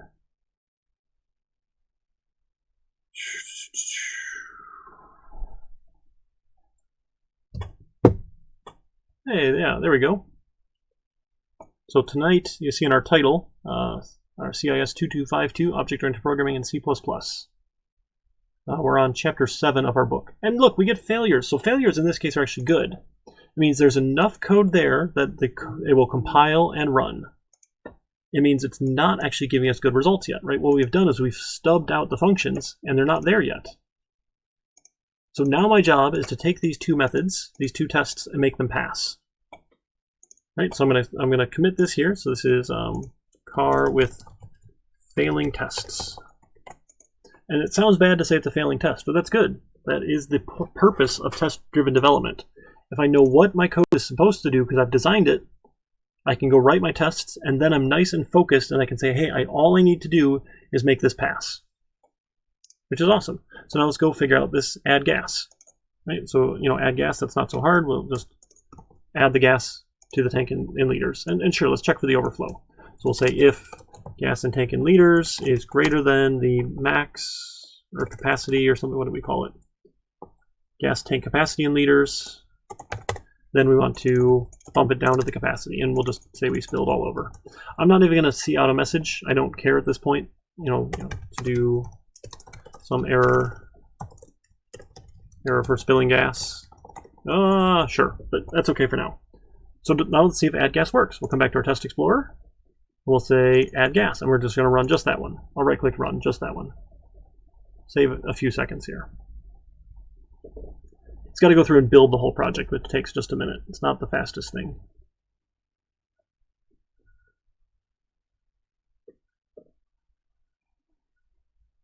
Yeah, that note is funny because I say I give priority to enrolled students, but I don't actually know who you are. And if you've told me, I've probably forgotten by now. I'm sorry. I've got 74 students now across all the different classes I'm teaching, and I get confused easy. So I probably forgot what your username was. And look at that, it passes. That's pretty exciting.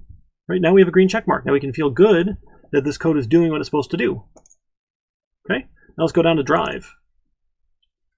Okay, so we need to drive some number of kilometers. So the double the liters of gas used should be equal to the kilometers to drive divided by my kilometers per liter. Right, if I get 10 kilometers per liter and I drive 20 kilometers, it should be 2 liters of gas used. And we'll take the gas in tank in liters minus equals the liters of gas used. And again, some sort of checking, right? If my gas in tank in liters is less than 0, oops, a bad thing happened, we'll just put it back to 0. And then, to do some error here for running out of gas. Bad stuff happens. Again, we're not quite there yet, so that's okay. We'll get to this later. Don't feel bad about it here. But hopefully that works. And now we can go check our test and see if it runs. Let's see. Come on, come on. Let's see if it passes. This is the exciting part. You turn a red X into a green check mark. Way more exciting than it should be.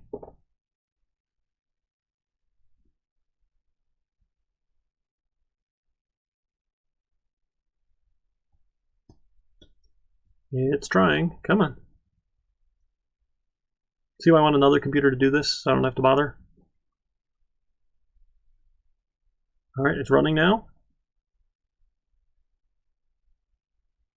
This 1 second duration stuff is such a lie. It's the actual test itself when it goes. Uh-oh. Failed. Expected 9, actual was 8. Okay. Let's see what we did wrong. The expected should be 9. Oh, we set the gas tank to 9.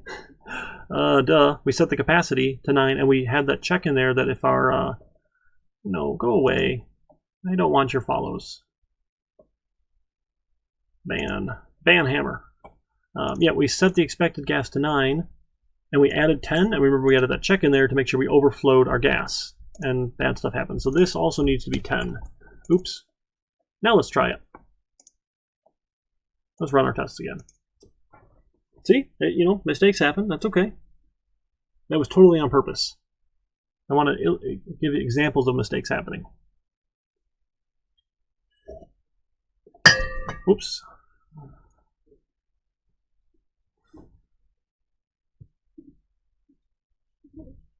And you were supposed to be in practice time already. I'm sorry, this is taken. I should have played around with DevOps, but Azure DevOps, but it was fun. All right, we get all of our tests to pass. Hooray! Sweet, amazing, awesome, really cool. Okay, so that was test-driven development. So again, you can't really do this unless you've designed your code and you know what you're supposed to be doing. Then you can write the tests. The last thing I'm going to mention, and again, we don't get that with the basic Visual Studio Community Edition. If you pay for fancier versions, you get other cool test stuff. It will like live run tests as you're going and do all sorts of cool stuff, and you get metrics around your tests. And one metric that's really worth mentioning, and that's important, is called code coverage. The idea is how much of your code actually runs when the unit tests run. And it sounds a little funny, but it's saying, if I run my unit tests, how much of this actually runs? So because I didn't test any of these sets and gets here, not very much of this code is running. Right? I'm not doing, you know, at least any of the makes and the model stuff. So we have some code coverage. Now, some people will say the ideal is 100% code coverage. And they're not wrong. That is definitely an ideal, because any code worth writing is worth testing. Right? I've said that. I'm going to stick by that. It's a hill I'll die on. If it's worth writing, it's worth testing. But you know, at some point you have diminishing returns, like anything else. So getting to 80% code coverage is huge. You're going to get awesome returns because you're making sure the code does what it's supposed to do. Getting from 80 to 90 takes a lot of effort, and you're not getting quite as much value out of it because you're testing a smaller amount. Right? Getting from 90 to 100, whatever it happens to be, not necessarily always worth it. But the idea with code coverage is how much of your code actually runs, and that includes these if blocks. If I have a test that and I don't ever take my gas below 0, this code never runs and I don't have 100% code coverage. So we need to write tests to exercise all of those different cases that we have, all these different if blocks, to make sure that all of our code will run eventually. And you can have tons and tons and tons of tests, right? There's nothing wrong with having 50 tests. Aside you're gonna go crazy, right? But that's the level of detail. If you want to get to that 100% code coverage, we need to make sure every if block, every little loop, anything that we have gets into during the test. And now, just because you have 100% code coverage doesn't mean your code is going to be perfect. It's still possible to have mistakes. It's possible to design it badly, and it does the wrong thing, and you're making sure it does the wrong thing because we designed it wrong. That happens too. So you're not guaranteed perfect code just because you have 100% code coverage. But it's going to be better than if you had no code coverage, if you had no unit tests, right? Because we're making the computer check it for us. And the computer is better at checking it than people. Definitely better at checking it than people. And it can check it over and over and over and over and over and over and over and over and over again, and it never gets bored, right? By the time we run our program, like when we do these other examples and I have to type in a bunch of stuff 5, 6, 7, 8, 9, 10 times, you get bored of checking it, and you're not going to be as careful with checking it, and you're only going to look for other stuff. So, you know, computers are better at it. All right, why don't we take one more quick break? I'm going to go say goodnight to a couple kids real quick, and then we'll come back and we'll talk about the next project homework, and then you'll have a little bit of time. Sorry we don't have more to practice some of this stuff, or even just get started on the project, I guess, and ask me questions. Does that sound like a good plan? I don't know, I'm looking up at, like, expecting faces to shout at me, but I think that's going to be the plan. So we'll take a couple minutes. I'll put on some music again. You can chill. I'll work on saying goodnight to my kids, and we can go from there. Awesome. Thanks, Face. Let me put the music back on for you.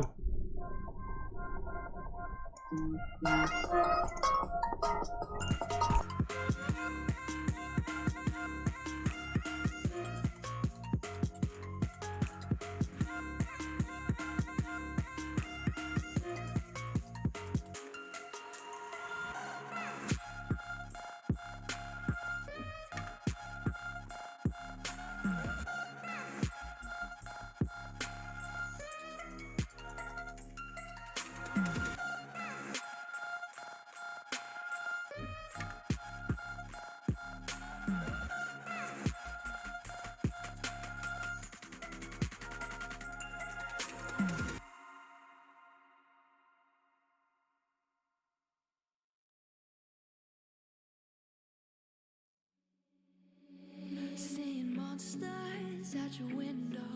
No, you can't sleep, you pretend though. You don't have to play the hero. 'Cause I got you like you got me. When the earth shakes, when the bombs scream, until our last breath, every heartbeat.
When your nightmares turn to real life and the ground's filled up with landmines, we will face it standing side by side.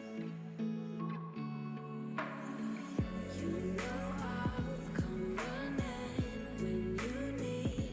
I'm coming. You know I'll come running. If you go to war, then I'm going with you. Pick up my sword, yeah, there's nothing I won't do.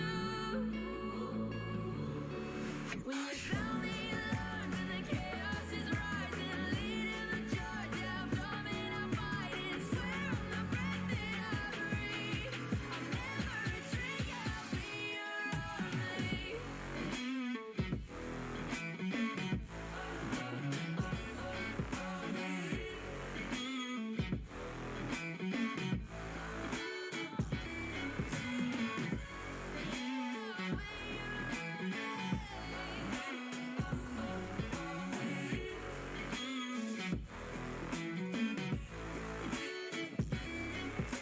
If you go to war, then I'm going with you. Pick up my sword, yeah, there's nothing I won't do. When you sound the alarms and the chaos is rising, leading the charge, I'm coming, I'm fighting. Swear on the breath that I breathe, I'll never retreat, yeah, I'll be your army.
my guys. Know that they fly, know that they ride or die. I keep boys by my side. CJ. I get lost inside my thoughts, and when I start to think, oh, the Tahoe closest starts to end up on the brink. I tried so hard, but all these scars, they cut so deep, I bleed.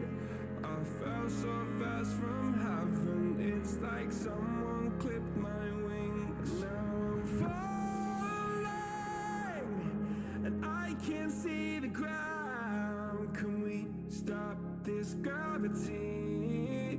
It keeps bringing me down. I can't breathe, and I don't wanna die. Can we stop this All right, gang, we're back. Thanks. Sorry, I got to say goodnight to everybody. That's good. Right, so we're going to talk about Project 2 coming up here. Again, we haven't gotten into tons of things about classes. There's still a whole other night we can spend talking about classes. So you won't necessarily have everything you need to finish the project tonight, but you can definitely get started on it, and definitely start writing some tests. If you guys don't have Visual Studio, that's okay. You can do the poor man testing this way, where we're just doing our own little assert, yada, yada, yada, checking here. That make sense? If you do have Visual Studio, I want to see actual unit tests. And that'll be part of your score for this one here, which is cool. And I think I had mentioned before, where did they go here? That all the projects, they're going to start being worth more and more points as we go. And, not necessarily like double or everything like that, but this one will probably be worth about 15 points altogether. Project 1 was 10 points, Project 2 will be 15, Project 3 is probably going to be 20, and we'll see how well that goes, scaling from there as we go with these individual projects. Because you don't get to forget any of the other stuff. We're still using all these other tools and techniques and things that we learned about as we go. Oh, I'm not watching chat here. Yep, so got some coffee, we're good, we can keep on going. We got a little bit more time. We'll talk about the project, and then you get some example time or practice time, and we can go from there. All right, so what we're going to do is, where'd it go? This one here. Let me go write out our project here.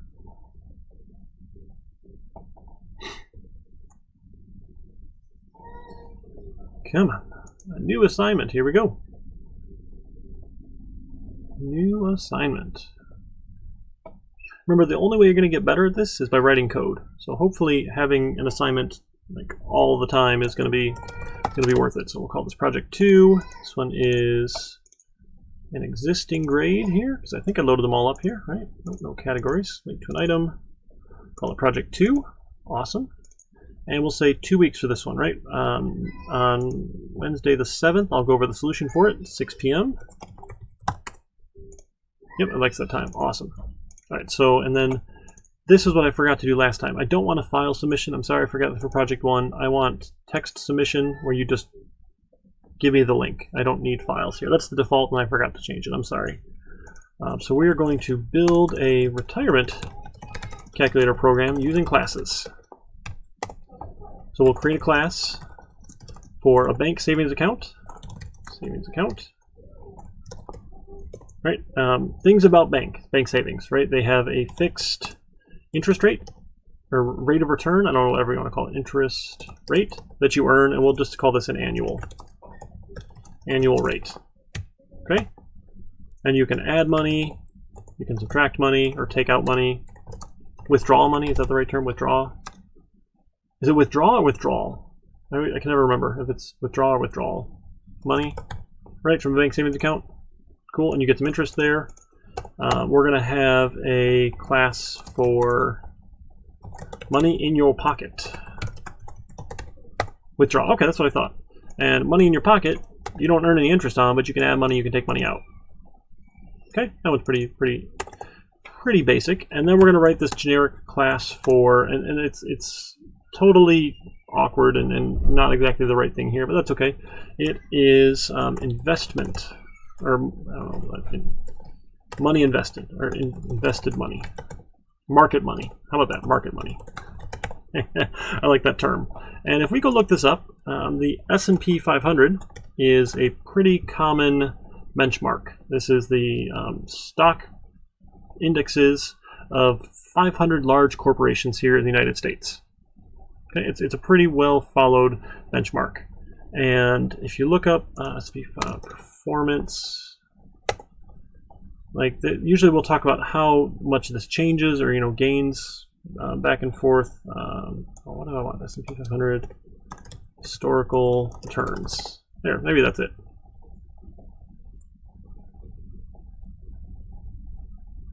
Average. This one might be it. I had one of these links handy. I'm forgetting where it is now. Anyway, if you go look this up, it's essentially 8%. Where is it here? Yeah, so from 1950 to 2018 was about 8.9% or so, and depending on when you start, it might be a little bit different. But let's just say it's 8%. Right? Let's do this. This will be a little bit interesting here. So we'll take that number and we'll vary it a little bit. So we'll do, because sometimes it goes up, sometimes it goes down. You can see there are negative years, there are positive years, that sort of thing. So let's take, where did it go here? Yes, the interest rate, or rate of return, I guess. Rate of return is a variable. So we'll start at 6, and we'll start at 4%, and we'll say plus or minus 6% randomly. So use a random number, right? That can go up to -6 down. So like you could lose 2%. And I know it's not a perfect range. You can go farther, and some years are terrible, right? 2008, 38%. But again, we're just playing with it, just having some fun. It's not necessarily historically accurate. And maybe plus 6%. We'll get up to 10% gains. Obviously you can get higher than that, especially the years that went lower, like a 26% gain. After we have some low years, it can go higher. Whatever. Not too big of a deal. So we'll just say start at 4% and then plus or minus 6% randomly. So you need to pick a number, right, that will either represent -6, -5, -4, -3, -2, -1, 0, all the way on up. Right? So you need a range of values using that random function to go up or down. That's our rate of return. You can add money, you can withdraw money. And because it's a market asset here, and that's just sort of how it works, every time you withdraw money, you get charged a $10 fee, right? They charge you to take money out. We'll pretend money adding in is free. In some cases that's true. In other cases it's only sort of true because you're paying a commission for that sort of thing. But yada, yada, yada, whatever. So we're going to make some classes here. A bank savings account with that fixed rate of return, add money, take money out. The money in your pocket, add money, take money out. There's no rate of return. And market money, terrible term here, you can get some variable rate of return, right, plus or minus the random values. You can add money, you can withdraw money, but you pay a fee. Then we're going to build a simulator. Build the retirement simulator. Simulator. So we're going to ask the user how old they are. They are. And what age they want to retire. And then we're going to say for each asset type, right? An asset type is like your bank savings, the money in your pocket, your market money, that sort of thing. Get a current balance. So we'll say, hey, how much money do you currently have? What's in your pocket? What's in the bank savings? What's in the market? What's invested? Right? This is, investment sort of nonsense sort of thing. Okay, we'll get a current balance. And then for every year until they retire, now, hint, that's a loop here, right? We're looping until they get to retirement age. We will apply, a stretch. Thank you, Mustang. We are getting there. We are almost out of time. Oh, it used to be when we were on campus too. I got real familiar with the public safety officers because they would want to close the building down at 10, and I would have to remind them that the building doesn't close till 10:30, and we're allowed to sit and talk after class. And we got real friendly, after a couple times of them trying to do that. And eventually they talked to my dean about it. I'm like, sure, ask the dean if I should kick the students out or if we should stay till the building closes. The conversation didn't go well for him. Go figure. So I don't mind staying late. I don't want to hold you guys past our time for sure, but definitely if you have more questions after, I'm happy to entertain those questions. So this is apply the return on investment or interest rate that sort of thing. Print savings in each type, that sort of thing. So every year. And then ask for additional savings or withdrawals. Now that one is withdrawals, right? Not withdraws. It's withdrawals. I feel like it is. Maybe not. Nope. Withdrawals. Oh my goodness. Terrible at English. Apologize. I'll just sit here and mutter. Okay. So we're going to do this every year until they get to retirement age, and at the end, or once you reach retirement age, the retirement age, display the balances of each type, and then we're also going to account for inflation. Also generate a grand total and adjust it for inflation. We'll say is a fixed 2% per year. I totally made up. It does change per year, but you know, the average inflation rate. That's the idea that, you know, a loaf of bread costs $1. Next year it's going to cost 2% more. The year after that it'll cost 2% more. The year after that it'll cost, you know, and it changes. You know, that's all fine. It does up and down, whatever it happens to be. But we'll just say it's about 2%. So that's actually the target of the Federal Reserve here with our monetary policy, believe it or not. If you guys don't listen to Marketplace on NPR or American APM, American Public Media, I think that they're hosted on NPR usually. Go check it out. You can learn all sorts of cool economic stuff. But their 2% rate is the target rate. So we'll assume we have the 2% inflation rate. And what that means is, as you are saving your money every year after year after year after year after year, right? This can be, or should be set, I don't know, should be set via function call or something like that, like a member function. You should be able to change that interest rate. Right, set interest rate, get interest rate, those sort of sets and gets. Have sets and gets for classes. Okay, that sort of thing. We'll do that. And oh yeah, the inflation rate. So what that means is your money is worth less every year. Now, if we had $1,000 saved, and next year there's 2% inflation, that means that our money doesn't buy $1,000 worth of goods anymore. It's buying, it's what, divided by 1.02, I want to say? That sounds right. It's only buying $980 worth of goods because of that 2% inflation. And then the year after that, it's divided by another 1.02. And the year after that, it's divided by another 1.02. Divided by another 1.02. And divided by another 1.02. And on and on and on and on. And those of you who know your math are thinking, oh, well, okay, I know. So that's my $1,000 times, and we're saying now, oh, I think I need the scientific. There we go. So $1,000 times, and then in parentheses, 1.02 to the power of however many years. So 30 years from now, at 2% inflation, that $1,000, nope, I'm sorry, divided by, I did the wrong thing.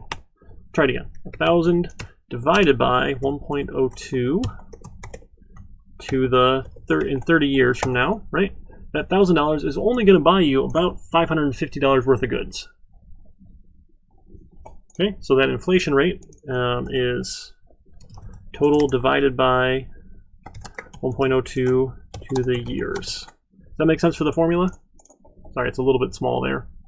So that's how we can essentially adjust for inflation. So the purchasing power of your money,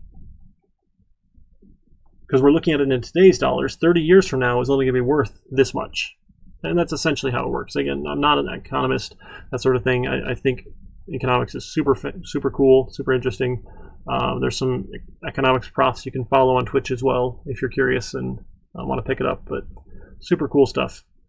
And that's essentially how that works. So our money is worth less every year due to inflation. And not everything inflates the same way and yada yada. There's whole economic debates about it, but we'll just take this is the gist of it, okay?